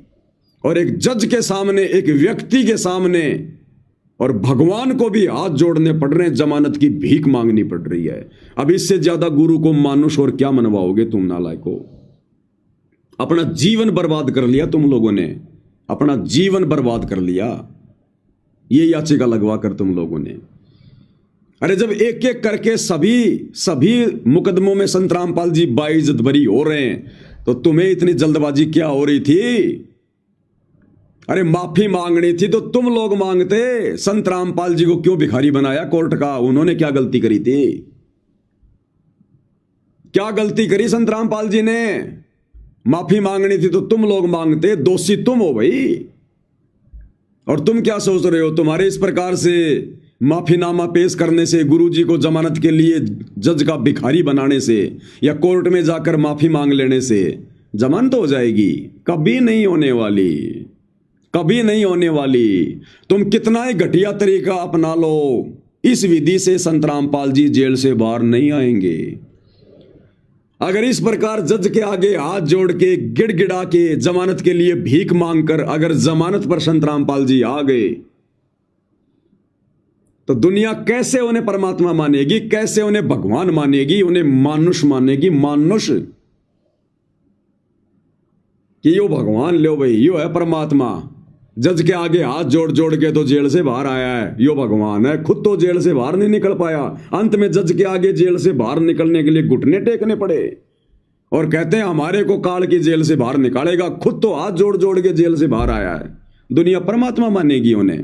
अरे क्यों अपने गुरु की मिट्टी पलित करवा रहे हो, क्यों बेइज्जती करवा रहे हो नालायको। अरे परमात्मा हमें सत्संगों में बताते हैं, ये बाकी दुनिया कहती है कि श्री विष्णु जी भगवान है, श्री राम जी भगवान है, परमात्मा है, विष्णु के अवतार हैं। दुनिया राम राम का जय जयकार कर रही है। दुनिया चले ना श्री राम के बिना, राम जी चले ना हनुमान के बिना। पूरी दुनिया में उनको राम घोषित कर रखा है। अब सतगुरु रामपाल जी ने आके असलियत बताई कि जब राम रावण युद्ध में, और जब रामचंद्र जी की पूरी सेना को, रामचंद्र जी को, हनुमान जी को, सबको नागफास में बांध दिया। एक सिद्धि होती है नागफास। रावण ने सबको नागफास में बांध दिया। चारों तरफ उनके सरप लिपट गए, उनको बांध लिया जैसे रस्सी से बांध देते हैं, और बेबस हो गए, लाचार हो गए सारे के सारे। उस समय रामचंद्र जी ने अपने वाहन उस गरुड़ पक्षी को याद किया। वो गरुड़ पक्षी आया, अपनी सिद्धि से बहुत सारे गरुड़ उत्पन्न हो गए, और सब ने अपनी उस नुकीली चोंच से उन सर्पों को काट काट के, और जो राम जिसके विषय में कहते थे कि दुनिया चले ना श्री राम के बिना, उस राम को बंधन मुक्त करवाया, उसकी जमानत करवाई उस राम की, रावण की कैद से, सिद्धि से, नागफांस से। और आज जिसकी झूठी महिमा बनी हुई थी, आज दुनिया के सामने आ गई। और परमात्मा कहते हैं बंधन काटे विपत में और कठिन कियो संग्राम। यानी रावण ने रामचंद्र जी को नागफांस में बांधकर युद्ध को और ज्यादा रामचंद्र जी के लिए वो कठिन बना दिया। बंधन काटे विपत में कठिन कियो संग्राम। और वो बंधन किसने काटे? रामचंद्र जी को विपत्ति से मुक्त किसने किया? उस गरुड़ पक्षी ने। तो परमात्मा कहते हैं दुनिया वालों अब तो आंखें खोलो, राम कौन है। बंधन काटे विपत में कठिन कियो संग्राम, चिन्हो रे नर प्राणियों, वो गरुड़ बड़ो के राम। वो गरुड़ बड़ा हुआ या वो तुम्हारा राम बड़ा हुआ, जिस राम के बंधन भी उस गरुड़ पक्षी ने काटे। तो ये दुनिया आने वाले समय में यदि इस प्रकार से जजों के आगे घुटने टेक कर भीख मांग मांग के अगर सतगुरु रामपाल जी जमानत पर आ गए, तो ये दुनिया वाले कैसे सतगुरु रामपाल जी को राम कहेंगे, कैसे भगवान कहेंगे, कैसे परमात्मा कहेंगे। जिस प्रकार आज हम उस रामचंद्र जी को भगवान नहीं कह रहे कि अगर वो इतना बड़ा भगवान था तो अपने बंधन खुद काटता, उस गरुड़ पक्षी के आगे हाथ जोड़ने की क्या जरूरत पड़ी। तो इसी प्रकार कल को ये दुनिया थूकेगी भक्तों के मुंह पर जो ज्ञान प्रचार करेंगे, और नफरत करेगी संत रामपाल जी से कि ये काहे का भगवान, ये काहे का परमात्मा। इसके बंधन तो उस जज ने जमानत पर साइन करके काटे। उस जज ने जमानत देकर इस तुम्हारे भगवान को जेल से रिहा किया, मुक्त किया। ये काहे का भगवान है, इतना बड़ा भगवान है तो अपने बंधन खुद काट लेता। भगवान तो 100 तरीके अपना ले अपने जमानत करवाने के, जेल से बाहर आने के। ये काहे का भगवान है जिसको जजों के आगे घुटने टेकने पड़ रहे हैं, नाक रगड़ना पड़ रहा, भीख मांगनी पड़ रही है कि मैं अपनी गलती स्वीकार करता हूं, मुझे पछतावा है मेरी गलती पर, मुझे जमानत दे दो। कैसे ये दुनिया इनको परमात्मा मानेगी? तो नहीं आने वाले भाई, नहीं आने वाले। ये जजों के जज हैं, सर्व सृष्टि रचनहार है। तुम्हारे मानुष मान लेने से इनकी महानता पर कोई प्रश्न चिन्ह नहीं लग जाता, इनकी महिमा में कोई कमी नहीं आ जाएगी। अरे तुमसे तो ये काल करवा रहा है सब कुछ, इनकी छवि को धूमिल करवाने के लिए, इनका नाम और इनका ज्ञान मिट्टी में मिलवाने के लिए, इनकी महिमा को मिट्टी में मिलाने के लिए। लेकिन तुम्हारे इन कुप्रयासों से, काल प्रेरणा से कुछ नहीं होने वाला। ना तुम्हारी चलेगी, ना तुम्हारे बाप उस काल की चलेगी। जो तुम ये जितने भी कुप्रयास कर रहे हो ना, कुबुद्धि वाले काम कर रहे हो ना, तुम गुरु को मानुष मनवाने वाले, गुरु की बेइज्जती करवाने वाले, ये नहीं चलेंगे। तुम्हारे सारे हथकंडे फैल होंगे। ये वो तुम्हारे हिसाब से नहीं आएगा, वो अपने हिसाब से आएगा। अरे माफी मांगनी है तो तुम लोग मांगो, और जजों से माफी मांगने से बात नहीं बनेगी। तुम जज के आगे माफी मांगने से दोस्त मुक्त नहीं हो जाओगे। भाई और बहनों, इन लोगों को शर्म आती है अपनी गलतियों की माफी मांगने से संत रामपाल जी से। अरे आश्रम वालों, तुम असली दोषी जजों के नहीं हो जो तुम इन जजों से माफी मांग रहे हो। तुम न्यायपालिका के मुख्य दोषी नहीं हो जो तुम न्यायपालिका से याचिका लगाकर माफी मांग रहे हो। तुम सबसे बड़े दोषी संत रामपाल जी के हो। सबसे बड़े दोषी तुम सतगुरु रामपाल जी के हो। उनसे माफी मांगनी पड़ेगी तुमने। ये बात दास बहुत पहले से कहता आ रहा है कि इन आश्रम वालों ने, गुरु जी के बेटा बेटी भाई बंधु रिश्तेदारों ने राग रगड़ रगड़ के अपनी गलतियों की जो बरवाला कांड में इन्होंने की है, गुरु को मानुष मानकर अहंकार में आकर इन्होंने माफी सतगुरु से मांगनी पड़ेगी। ये लोग हैं बरवाला कांड के मुख्य दोषी। लेकिन अभी भी इन लोगों की बुद्धि काल नहीं खुलने दे रहा। गुरु से माफी नहीं मांगने दे रहा काल। जजों के आगे माफी मांग लेंगे, प्रशासन से माफी मांग लेंगे, लेकिन संत रामपाल जी के आगे माफी नहीं मांगेंगे। और भाई, जब तक सतगुरु रामपाल जी से तुम लोग नाक रगड़ रगड़ के माफी नहीं मांगोगे, और जब तक संगत से माफी नहीं मांगोगे कि भाई संगत वालों, हमारी बुद्धि पे तो काल बैठ गया था बरवाला कांड में, और बरवाला कांड के बाद जो हमने तुम संगत वालों की सारी मर्यादाएं तोड़वा दी, सारे उल्टे काम करके, राजनीति करवा के, बरवाला कांड करवा के तो भगवान को जेल में हमने जो है बल्कि बैठने पर मजबूर करवा दिया। और बरवाला कांड के बाद तुम भक्तों की हमने मर्यादा तोड़वा दी, राजनीति करवा के, आरक्षणों में बैठा के, गुंडों की सीबीआई जांच का समर्थन करवा के, लोगों को चंदे में पैसा दे के, लोगों की धर्मशाला बनवा के, आन उपासकों के लिए भंडारे लगा के, परशुराम की जयंती में ले जाकर हमने सारे कुक्रम करवा कर तुम लोगों को मिट्टी में मिला दिया। तुम लोगों को धोबी का कुत्ता बना दिया संगत वालों को। तो इन गलतियों के लिए जब तक ये आश्रम वाले माफी नहीं मांगेंगे, ये भगवान जेल से बाहर नहीं आने वाला। ये अपनी मर्जी का मालिक है, बहुत सोच समझ के गया ये। इसने अगर जज के आगे माफी मांग के जेल से बाहर आना होता तो वहीं आश्रम में बैठा बैठा माफी मांग लेता ही। लेकिन ये गलतियां करता नहीं है।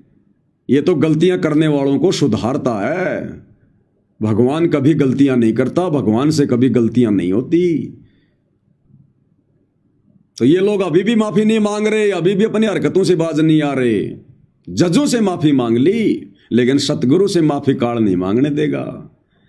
हमें गुरुदेव ने सत्संग में क्या बताया, एक अजाजिल नाम का भगत था, और उस समय सतयुग में लंबी लंबी उम्र हुआ करती थी, लाखों साल की। उसने अपने पूरे जीवन काल में लगभग 11 अरब दंडोत प्रणाम किया। 11 अरब, और 11 अरब दंडोत प्रणाम करने से उसका बन गया तप, और उसके बदले फिर उसको स्वर्ग में भेज दिया गया मरने के बाद। और वहां जाने के बाद भी भगवान परीक्षा लेता है, तो वो विष्णु जी को अपना इष्ट मान के दंडोत प्रणाम करता था। मरने के बाद विष्णु लोक में गया, और वहां पर गुरुदेव ने बताया कि कबीर भगवान विष्णु जी का रूप बनाकर उसके सामने आ गए उसकी परीक्षा लेने के लिए, कि देखता हूं इस नालायक ने 11 अरब दंडोत प्रणाम किया है, इतनी भक्ति करी है, और जिस मकसद के लिए भक्ति कर रहा था। दंडोत प्रणाम क्यों किया जाता है? आधीनी के लिए, कि इसने जिस मकसद के लिए दंडोत प्रणाम किए हैं, इसमें आधीनी आई कि नहीं आई। तो विष्णु का रूप बनाकर कबीर भगवान सतगुरु रामपाल जी वहां उसके सामने खड़े हो गए और कहा, भाई अजाजिल, भाई तूने बहुत बंदगी की, भाई वाह, भाई एक काम कर अजाजिल, तेरे अंदर वचन शक्ति आ गई है भाई, दंडोत प्रणाम करने से जुबान सिद्धि आ गई तेरे अंदर। एक काम कर, तू एक लड़का उत्पन्न कर। बोला, जी मैं कर सकता हूं? हाँ। बोला, कर सकता है। कैसे? ऐसे कह दे, नर भवै। तो अजाजिल ने कहा कि नर भवै, तो उसकी आंखों के सामने एक युवा लड़का प्रकट हो गया, जवान, उसका बेटा हो गया, क्योंकि उसके वचन से पैदा हुआ। बड़ा खुश हुआ कि मेरे अंदर इतनी शक्ति आ गई, इतनी ताकत आ गई मेरे अंदर। फिर भगवान ने कहा कि अजाजिल, अब इसको दंडोत प्रणाम कर। अब अजाजिल का अहंकार अड़ गया। बोला, भगवान मैं तो दंडोत प्रणाम नहीं करूंगा। बोला, क्यों? बोला, ये तो मेरे वचन से पैदा हुआ मेरा लड़का है, और बाप अपने बेटे को दंडोत प्रणाम करे, इससे अच्छा तो डूब के मर जा। तो भगवान ने देखा, रे भाई अपना करा कराया भक्ति का नाश करेगा नालायक। लेकिन परमात्मा दयालु होते हैं, भगवान ने सोचा इसकी थोड़ा सा इसको ऑप्शन देते हैं इसको। तो परमात्मा ने क्या किया, बोले चल अजाजिल तेरे को मैं स्वर्ग में घुमा के लाता हूं। और महल से बाहर निकलने का एक दूसरा रास्ता बताया गुरुदेव ने। एक छोटा सा दरवाजा था जिसमें झुक के निकलना पड़ता था। मुख्य गेट तो बहुत लंबा चौड़ा था, एक और रास्ता था, उस रास्ते से झुक के बाहर निकलना पड़ता था। तो परमात्मा ने क्या किया, जो बच्चा उत्पन्न हुआ था उस बच्चे को गेट के सामने खड़ा कर दिया और अजाजिल से कहा कि चल अजाजिल तुझे स्वर्ग घुमा के लाता हूं। तो पहले भगवान निकले मुकुट समेत यूं झुक के उस बच्चे के सामने से और बोले आजा अजाजिल। अजाजिल ने देखा कि सामने तो वही लड़का खड़ा है और काल ने उसके अंदर प्रेरणा कर दी कि बेटा ये तेरे साथ में छल हो रहा है, अगर तू झुकेगा तो उस लड़के को दंडवत प्रणाम मान लिया जाएगा। तो अजाजिल ने कहा कि भगवान ना, मैं नहीं आऊंगा। तुम चाहते हो कि मैं इस दरवाजे से झुकूं, सामने वो लड़का खड़ा है उस लड़के को प्रणाम हो जाए, मेरा धर्म भ्रष्ट करना चाहते हो तुम। फिर परमात्मा नाराज हो गया और भगवान ने कहा, रे गधे, अरे जिस मकसद के लिए तू दंडवत प्रणाम कर रहा था आधीनी के लिए, और वो ही तेरे अंदर नहीं आई तो काय का भगत है। चल गधा बन वापस जाके। उसकी 11 अरब बंदगियां, लाखों वर्ष की मेहनत परमात्मा ने 1 सेकंड में चीरा मार दिया कि चल तेरे जैसे गधे यहां लाख आते हैं। उसी समय वापस गधा बना के भेज दिया उसको। तो भाई और बहनों, ये सतलोक आश्रम मैनेजमेंट हरियाणा वाले उसी अजाजिल वाली गलती कर रहे हैं। ये आज भी अपनी गलती स्वीकार नहीं कर रहे जिसके ये दोषी हैं। आज भी केवल ये प्रशासन से माफी मांग रहे हैं उस याचिका के माध्यम से, और साथ में भगवान से भी माफी मंगवा रहे हैं। अरे अगर माफी मांगनी है तो अपने बाप से मांगो, सतगुरु रामपाल जी से मांगो। वो जज तुम्हें क्या दोष मुक्त करेगा? अरे वो जज तो तुम्हें मुकदमे से बरी कर सकता है, ज्यादा से ज्यादा उस मुकदमे से तुम्हें दोष मुक्त कर सकता है। इस भगवान के आगे नाक रगड़ो आश्रम वालों, अपनी गलतियों की 100 बार माफी मांगो, क्योंकि यह तो तुम स्वीकार कर ही चुके हो कि बरवाला कांड में हमसे गलती हुई है। याचिका लगा दी तुमने कि साहब हमें पछतावा है, हमसे गलती हुई है, आगे से हम कोर्ट की अवमानना नहीं करेंगे। तो गलतियां तो तुम स्वीकार अपनी कर ही चुके हो कि हमसे गलती हुई है, तो क्यों ना नालायक को अपने भगवान से माफी मांग लो। अरे जेल में जाके, तुम्हारी तो बहुत जान पहचान है भाई, जेल में तुम तो डायरेक्ट जाते हो अंदर सीधे। अरे पूरा का पूरा परिवार, गुरुदेव के बेटा बेटी भाई बंधु रिश्तेदार, ये कोऑर्डिनेटर, अरे जाके हिसार जेल में नाक रगड़ो उस भगवान के आगे। जब तक वो तुम्हें दोष मुक्त नहीं करेगा, या गधा कुत्ता सुअर बनने से नहीं छूट सकते तुम। जज तुम्हें क्या दोष मुक्त करेगा? सजा तो तुम काट ही चुके हो जेल में जा जाके, अब क्या दोष मुक्त होना? असली दोषी तुम भगवान के हो, सतगुरु रामपाल जी के उन भक्तों के दोषी हो तुम, जिन भक्तों की बरवाला कांड में मौतें हुई हैं। तो भगवान से माफी मांगो जाकर, तब तुम्हारा पीछा छूटेगा। लेकिन ये नहीं मांगेंगे भाई और बहनों, क्योंकि अहंकार में सड़ रहे हैं ये लोग। आज भी इनको यह लगता है कि गलती गुरुजी की है, बरवाला कांड में हमारी कोई गलती नहीं है।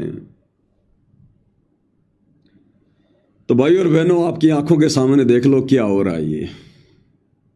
अब सोचो, यदि हम सत्सेवक भाई बहन भी अगर गुरुदेव के सत मिशन सात संगति से जुड़कर इन लोगों से अलग ना होते, तो आज यही गलतियां हम कर रहे होते।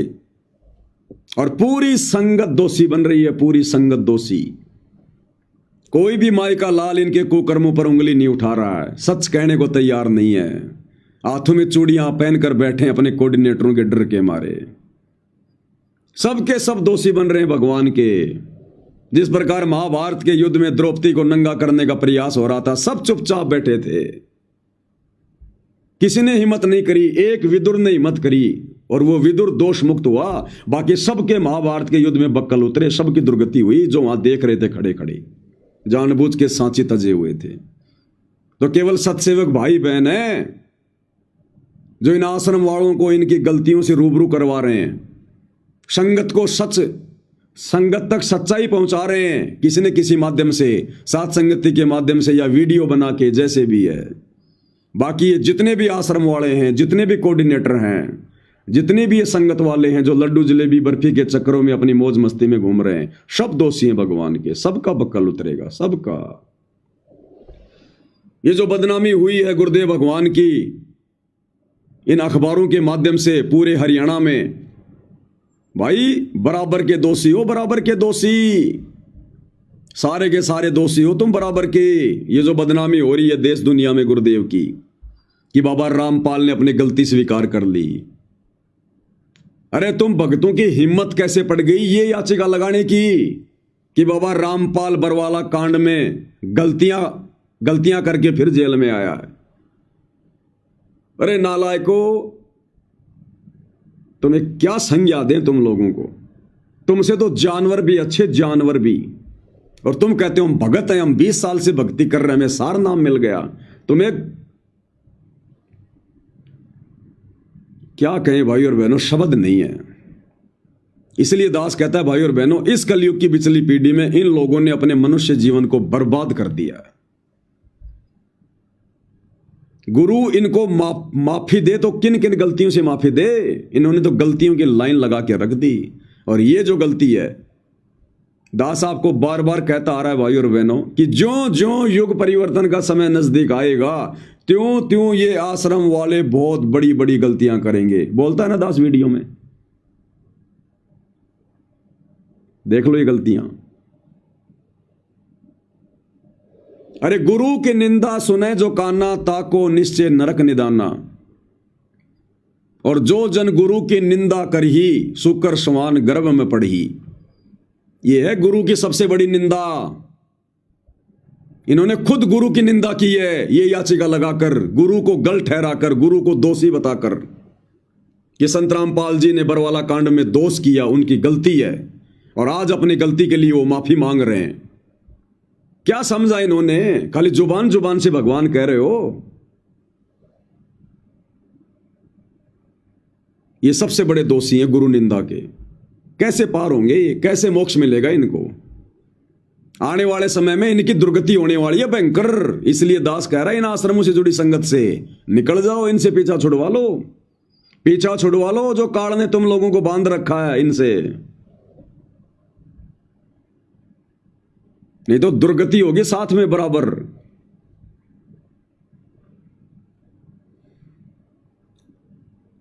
और अब क्या कर रहे हैं ये? अब ये गलतियों पे गलतियां करेंगे, गलतियों पे गलतियां। अब इन लोगों को क्या लग रहा है कि बस हमने तो गुरुजी से माफी मंगवा दी जज के आगे याचिका लगाकर कि साहब मुझे पछतावा है मेरी गलती पर। अब इनको लगता है कि जज गुरुजी को जमानत दे देगा, जज को दया आ जाएगी, संत रामपाल जी पर दया आ जाएगी, क्योंकि तो मानुष मान रहे हैं गुरु को अपने जैसा। अब इनको लगता है कि जज संत रामपाल जी को जमानत दे देगा। और भाई और बहनों, प्रशासन ने क्या शर्त रखी थी कि कोई भीड़ इकट्ठा नहीं होनी चाहिए, कोई शोर शराबा नहीं होना चाहिए किसी प्रकार का। अब काल इनसे वही गलती करवा रहा है, वही गलती इनकी बुद्धि पे बैठा हुआ काल। इन लोगों को लग रहा कि अभी कुछ ही दिनों में संत रामपाल जी की जमानत हो जाएगी, जज को दया आ जाएगी, और उसके बाद हम गुरुजी को जेल से बहुत बड़े काफिले के साथ में लेके आएंगे जिसमें हजारों गाड़ियां होंगी। उसके लिए इन्होंने क्या किया है, हरियाणा और हरियाणा के आसपास के जिलों में, दूसरे राज्यों में इन्होंने व्हाट्सएप के ग्रुपों में संगत को मैसेज डालने शुरू कर दिए। और क्या मैसेज डाल रहे हैं संगत को? ये इनके मैसेज पढ़िए भाई और बहनों, ये है इनके मैसेज। क्या मैसेज डाला इन्होंने गंगानगर की संगत में, क्योंकि गंगानगर हरियाणा के पास में लगने वाला जिला है राजस्थान का। तो इन्होंने रात्रि में गंगानगर की संगत को कोऑर्डिनेटरों के माध्यम से क्या संदेशा भिजवाया है? सतगुरुदेव की जय, अर्जेंट सेवा। श्री गंगानगर जिले की सारी संगत को सूचित किया जाता है कि आपके पास XUV, फॉर्च्यूनर और इनोवा और स्कॉर्पियो जैसी बड़ी गाड़ियां हैं, तो आपके जिला सेवादार के पास शाम 4 बजे तक नाम लिखवा दो। क्या करोगे भैया? और जिनके पास फॉर्च्यूनर, सफारी, इनोवा, बड़ी बड़ी गाड़ियां हैं, उन भक्तों के नाम लिखवाए जा रहे हैं। भीड़ इकट्ठा करेंगे, भीड़ इकट्ठा। अपनी गलतियों से शिक्षा नहीं लेंगे, ये उन्हीं गलतियों को फिर से दोहरा रहे हैं। ये गाड़ियां इकट्ठी करवाई जा रही हैं। फिर दूसरा मैसेज क्या डाला इन्होंने? सतगुरुदेव जी की जय। अपनी तहसील से लंबे चौड़े और सुडोल पहलवान सेवादार, सिर्फ भगत की उम्र 18 से 40 वर्ष, सुरक्षा गार्ड यानी कमांडो की सेवा है। जल्दी से जल्दी फार्म भरकर 3 बजे तक भेज दो। अरे बरवाला कांड में कमांडो बनाए थे, उनके लिए तो तुम माफी मांग रहे हो आज कि साहब हमसे गलती हो गई थी, कोर्ट की अवमानना करवा दी हमने कमांडो बना के। और फिर से ये लोग कमांडो बना रहे हैं भक्तों को। कह रहे जो लंबे चौड़े भगत हैं, पहलवान टाइप के, कहते हैं वो सुरक्षा गार्ड के लिए। सुरक्षा गार्ड यानी कमांडो, फार्म भर दो। अरे किसका कमांडो बनाओगे? अरे संगत वालों, कम से कम तुम तो अपनी बुद्धि खोलो, या तुम्हारी बुद्धि भी जेरे कुएं में पड़ी हुई है। इन मैसेजों को समझकर अभी तुम्हारी बुद्धि नहीं खुल रही। अरे किसके बॉडीगार्ड बनोगे तुम? गुरुजी के बनोगे क्या? नालायकों, मर जाना उससे पहले तुम डूब के पानी में। जो भगवान सारी दुनिया की बॉडी की रक्षा कर रहा है, तीनों लोकों में प्रवेश करके सबका भरण पोषण करता है, जिसने हम ये पिंड और प्राण दान में दिए, जो हमारे शरीर की रक्षा करता है, तुम उस भगवान की सुरक्षा गार्ड बनोगे इन मूर्खों के कहने से? ये होती है देखा देखी भेड़ चाल। तो भगवान के कमांडो बनोगे क्या? भगवान के सुरक्षा गार्ड बनोगे क्या तुम? हो लिया फिर तुम्हारा मोक्ष। क्या समझा फिर तुमने गुरु को? जो गुरु पूरी दुनिया के शरीरों की सुरक्षा करता है, जो पूरी दुनिया का बॉडीगार्ड है, तुम उसके बॉडीगार्ड बनोगे? अगर एक कदम भी उठा दिया, अगर फार्म भी भर दिया, ये परीक्षा है उन भक्तों की। अगर ये सुरक्षा गार्ड का फार्म भी भर दिया किसी भगत ने, अरे भक्ति मार्ग में क्या जरूरत है हमें? भक्तों का सुरक्षा गार्ड भगवान होता है, गुरु होता है। हम क्यों ठेकेदारी लें किसी के सुरक्षा गार्ड बनने की? और अगर तुम भगवान के सुरक्षा गार्ड बनने की सोच रहे हो तो फिर मरो।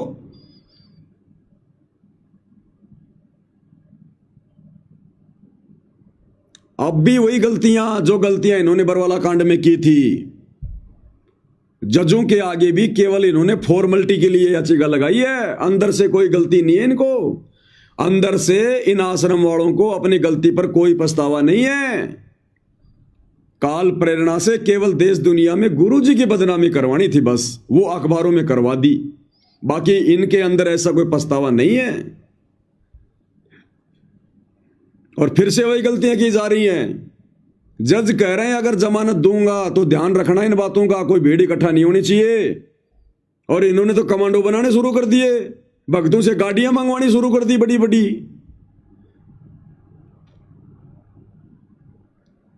नहीं मिलेगी भाई जमानत, नहीं मिलेगी। वो सबका बाप है, जजों का जज है, वो ऐसे नहीं आएगा जेल से। जब तक तुम आश्रम वाले हृदय से आंखों में आंसू भर भर के अपनी गलतियों का पछतावा करके, जब तक तुम उनके चरणों में अरदास नहीं लगाओगे, नाक नहीं रगड़ोगे और संगत के आगे हाथ नहीं जोड़ोगे कि भाई संगत वालों हमसे वास्तव में गलती हो गई, हमने तुम सबकी मर्यादा तोड़वा दी, भाई हमें माफ करना, तब तक वो भगवान जेल से बाहर नहीं आने वाला। तुम भगवान के घुटने टिकवा रहे हो जज के आगे। जब तक तुम लोग घुटने नहीं टेकोगे भगवान के आगे, तब तक ये भगवान जेल से बाहर नहीं आने वाला। कितनी कोशिश कर लेना तुम, ये इतिहास में बदनामी का दाग लगवा के नहीं जाएगा। इस प्रकार से जजों के आगे भीख मांग मांग के अपनी जमानत करवा के, नहीं तो इसके ऊपर भी वाणियां बन जाएंगी, जैसे श्री राम और उस गरुड़ के ऊपर वाणियां बन गई कि बंधन काटे विपत में कठिन कियो संग्राम, चीनो रे नर प्राणियों गरुड़ बड़ो के राम। ये परमात्मा है, परमेश्वर है, अपनी मर्जी का मालिक है। ये देख रहा कि तुम लोग नीचता की कितनी हद पार कर सकते हो। काल प्रेरणा से गुरु को किस हद तक तुम नीचे गिरा सकते हो, मानुष मान सकते हो। तो विचार करो सत्सेवक भाई बहनों, और गुण गाओ अपने गुरुदेव भगवान के नाक रगड़ रगड़ के दरबार साहिब में। अगर तुम्हारे को सात संगतियां नहीं मिलती, ये बातें सुनने और समझने को नहीं मिलती, तो आज तुम भी उन आश्रमों में होते, वहीं धक्के खा रहे होते। और आश्रमों से जुड़ने का मतलब है आश्रम वालों की प्रत्येक बात को मानना, फॉलो करना। और वो लोग जो जो कार्य करेंगे उस कार्य में तुम लोग भी बराबर के दोषी बनते, बराबर के दोषी। तो शुक्र मनाओ गुरुदेव भगवान का, परमात्मा ने हमें कैसे और किस विधि से हमारे को शोषो यत्न करके, भले ही हमारे को परमात्मा ने गुरुद्रोही घोषित किया, गुरुद्रोही कहा, लेकिन उनके द्वारा गुरुद्रोही कहना हमारे लिए, हमारे कितने लाभ का सौदा बन गया, हमारे हित में, हमारे भले में।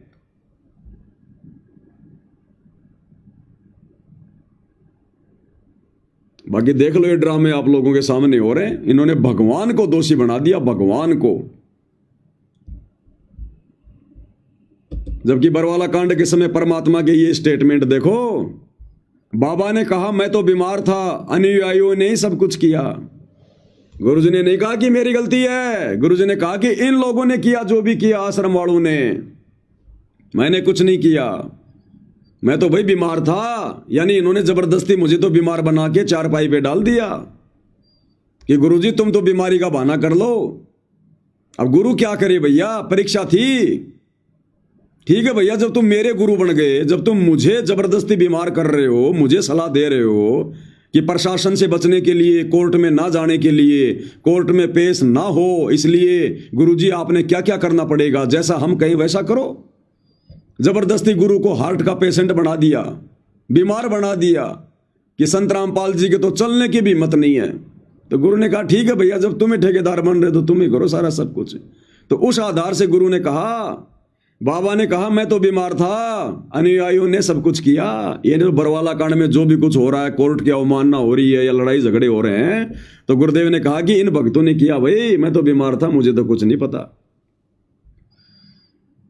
और उधर से जब वो डंडे पड़ने लगे पुलिस वालों के, तो जितने भी ये सहयोगी थे जो पकड़े गए थे, ये इन्होंने क्या कहा, सहयोगियों ने कहा झूठ बोल रहा रामपाल, कि बाबा तो झूठ बोल रहा है, हमें तो जो भी कुछ करने को कहा था बाबा ने कहा था, कमांडो बनाने को, पुलिस को मारने का, पीटने का, कोर्ट की अवमानना करने का, हमें तो बाबा रामपाल ने कहा था। इन्होंने अपने गुरु पे ठीकरा फोड़ दिया।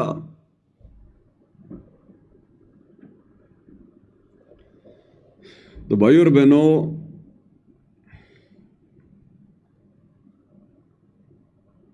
काल भयंकर तरीके से इनके सिर पर बैठा, भयंकर तरीके से कुंडली मार के अजगर की तरह जकड़ में ले चुका काल इन आश्रम वालों को।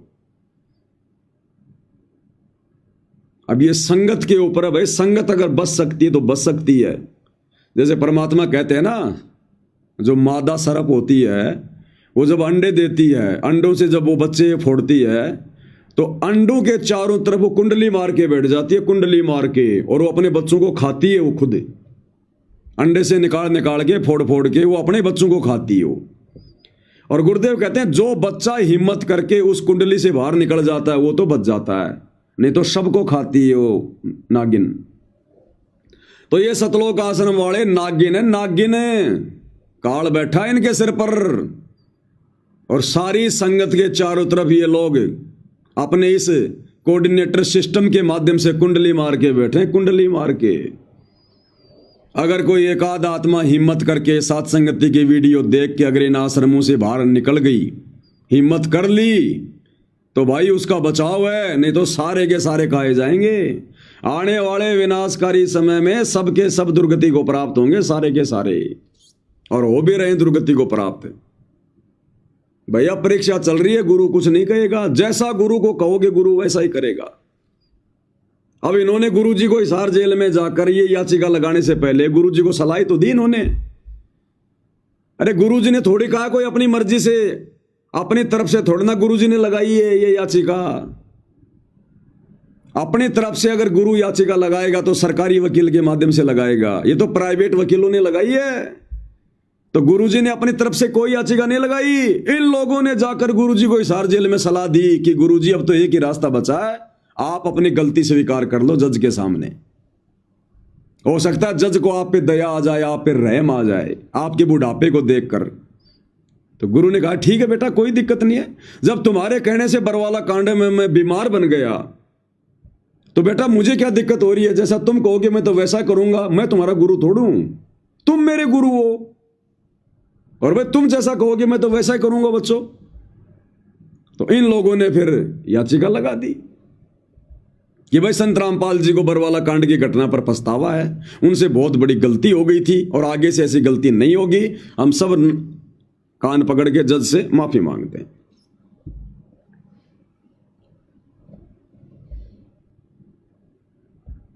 ये ड्रामा है।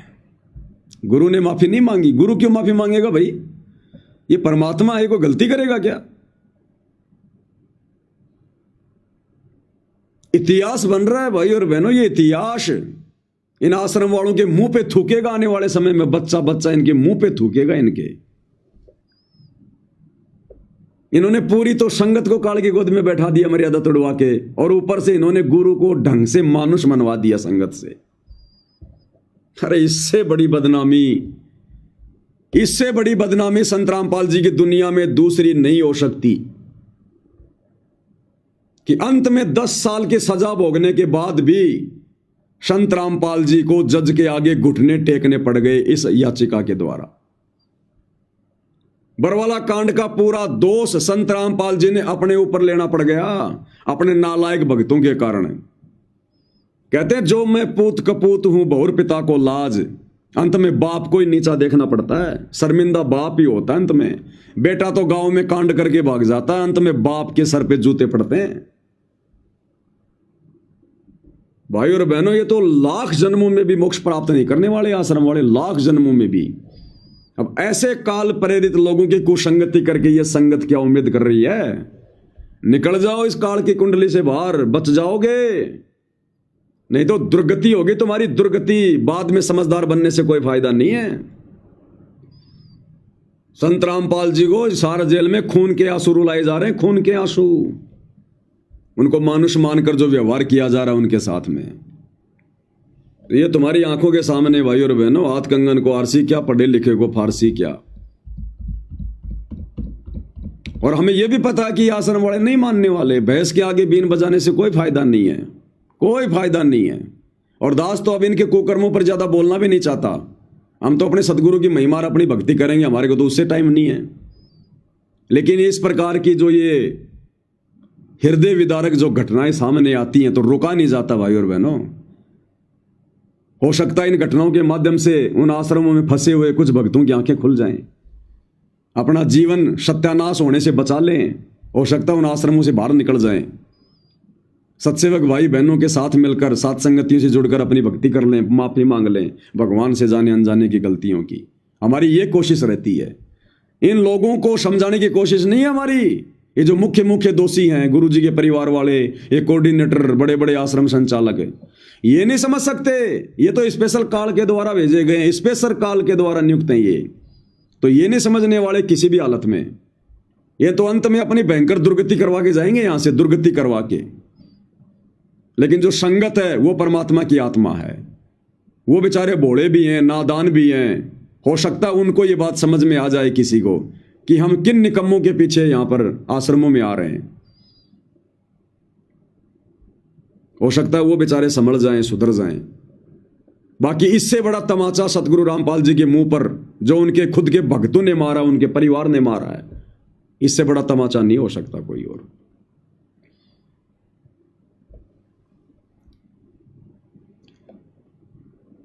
तो भाई और बहनों, अब देख लो आप लोग, भक्ति कहां है। देख लो भक्ति कहां है, मर्यादा कहां है। इसलिए दास बार बार चीखता है, चिल्लाता है कि भाई ये साध संगति सतगुरु रामपाल जी का 13वां पंथ है, यथार्थ 13वां पंथ है। जो गलतियां ये लोग सरेआम कर रहे हैं, ये गलतियां हम सौपन में भी नहीं सोच सकते। सौपन में भी अरे सारे के सारे मिलकर सतगुरु रामपाल जी के चरणों में जाकर नाक रगड़ो, अपने जाने अनजाने की गलतियों की माफी मांगो। तुम्हें परमात्मा सारे मुकदमों से बरी कर देगा। न्यायपालिका के मुकदमों से भी बरी कर देगा। और जो तुम उनके दोषी बने वर वाला कांड करवा कर, वर्तमान में संगत से गलतियां करवा कर, ये दयालु भगवान तुम्हें उन गलतियों से भी माफी दे देगा। मोक्ष तो नहीं होगा लेकिन माफी दे देगा ये परमात्मा तुम्हें। मोक्ष तो बहुत दूर है तुम्हारे से, लेकिन इनकी बुद्धि भी नहीं है वहां। इनको शर्म आती है, शर्म, इनका अहंकार आगे खड़ा हो जाता है कि संत रामपाल जी से और हम माफी मांगे। वो तो हमारे जैसे इंसान हैं, हमारे जैसे व्यक्ति हैं। गुरु हुआ तो क्या हुआ, भगवान थोड़ी है। भगवान तो खाली जुबान तक है। तो अजाजिल की तरह इनका अहंकार अड़ गया। इसलिए भगवान कहते हैं राज त्यागना सहज है, सहज नारी का ने, ये मान बढ़ाई ईर्ष्या दुर्लभ तजना। ये जाओ जोग जीत संसारा, जीव न माने का तुम्हारा। कि चले जा, दे दे अपना ज्ञान, दे दे अपना तत्व ज्ञान, दिखा देना तू 100 प्रमाण है। जब समय आएगा तब तुझे कोई नहीं मानेगा, सब तुझे मानुष ही मानेंगे। तेरे से नाम भी ले लेंगे, तेरे को भगवान भगवान भी कहेंगे, लेकिन चलेंगे मेरे हिसाब से। और ये काल करवा रहा सारे कांड, ये गुरु की बदनामी वाले। तो भाई अब ये संगत के ऊपर है। अब संगत भी नहीं समझेगी भाई और बहनों। मुझे तो नहीं लगता कि अब संगत भी ज्यादा समझेगी। जो समझदार थे वो तो काल की कुंडली से निकलकर सात संगतियों में आ चुके हैं। कुछ 1-2 भाई बहन है वो आ जाएंगे धीरे धीरे। बाकी मुझे नहीं लगता कि ये नादान संगत समझेगी, नहीं समझेगी। अब समझने का समय भी नहीं रहा। अब तो जो इन्होंने बीज बोया है वो फसल काटने का समय है। अब समझने समझाने का दौर खत्म है। तो कितनी बड़ी दया, कितना बड़ा रहम भाई और बहनों हम सत्सेवकों पर। गुरुदेव भगवान का जितना दंडवत धन्यवाद करें उतना कम है। हमें बचा लिया भगवान ने, सात संगति से जोड़कर बचा लिया हमें। ये आपकी आंखों के सामने है भाई और बहनों। अब इससे ज्यादा कुछ नहीं कह सकते हैं।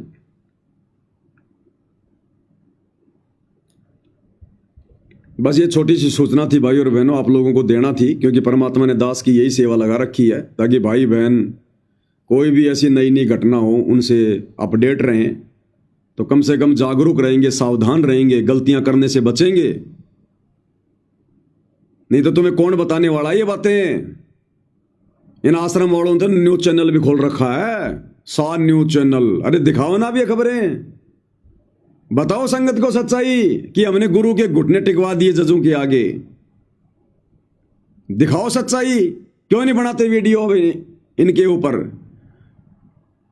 गांव का पानी निकाल दिया, इतनी मोटर ले आए, इतने पाइप ले आए, ये तो बड़ा धूमधाम से वीडियो बना रहे हो। अब ये वाली सच्चाई दिखाओ ना संगत को। जिस संगत ने तुम्हारे चैनल को गांव गांव जाके सब्सक्राइब करवाया था, कम से कम भक्तों को तो सच्चाई दिखाओ, बताओ हकीकत। और क्या गलती करी संत रामपाल जी ने बरवाला कांड में वो भी बताओ। और जो भगवान गलतियां करता है फिर उसकी भक्ति करने से तुम्हारा मोक्ष कैसे होगा।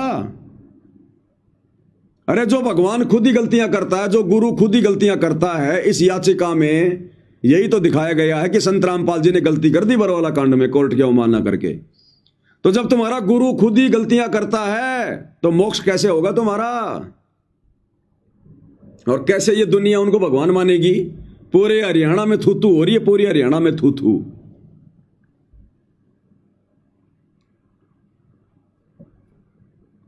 इसलिए दास कह रहा है कि ये जितने भी गांव वाले हैं जिनका ये खेतों का पानी निकाल रहे हैं, जिनके मकान बना रहे हैं, अपने स्वार्थ के लिए उनको भगवान भगवान कह रहे हैं। उनके अंदर तो यही है कि बढ़िया है, बहुत अच्छा है, बाबा रामपाल के भक्तों को मूर्ख बनाओ और अपना काम निकालो। उनका स्वार्थ बोल रहा है कि ये भगवान है, भगवान है। और वही लोग जब इस प्रकार की अखबार की एक कटिंग पढ़ेंगे वो भगवान मानेंगे। धिक्कार है उन भक्तों की माताओं को जिन्होंने उन भक्तों को जन्म दिया। भगवान मिलने के बाद जिन्होंने अपना मनुष्य जन्म बर्बाद कर लिया, जिन्होंने ये कुकृत्य किया है, गुरु को मानुष मानने वाला, गुरु से माफी मंगवाने वाला। इससे ज्यादा कुछ नहीं कह सकते भाई और बहनों। भैंस के आगे बीन बजाने से कोई फायदा नहीं है। बस हम सत्सेवक जानकारी से अपडेट रहें, इसलिए परमात्मा ने प्रेरणा की, मैंने वीडियो बना दिया। नहीं, मैं तो इन लोगों की शक्ल भी देखना पसंद नहीं करता। इन आश्रम वालों की शक्ल भी देखना, इनके बोल वचन भी ऐसे लगते हैं जैसे जहर हो, जहर। गधे की आवाज भी हमें अच्छी लगेगी, इन आश्रम वालों की आवाज हमें अच्छी नहीं लगती। आजकल तो मैंने इनके वीडियो देखने बंद कर दिए भगत, जो मुझे भेजते हैं मैं खोलता ही नहीं, अंदर से प्रेरणा नहीं होती। गधे की आवाज सुन लो कोई दिक्कत नहीं, इन आश्रम वालों की आवाज सुनोगे तो भी हमारी भक्ति का नाश होगा, भक्ति का नाश है। इतने ज्यादा ये गुरु के दोषी बन चुके हैं, पाप में गल रहे हैं ये लोग।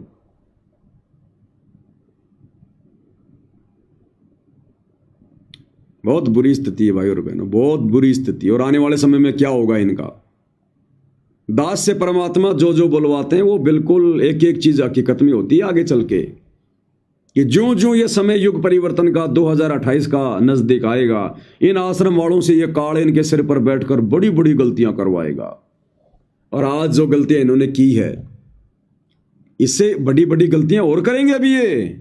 लेकिन ये जो गलती इन्होंने की है, कोर्ट में याचिका लगाकर गुरु को जज का भिखारी बनाकर, और पूरे हरियाणा में जो गुरु जी की बदनामी करवा दी इन्होंने।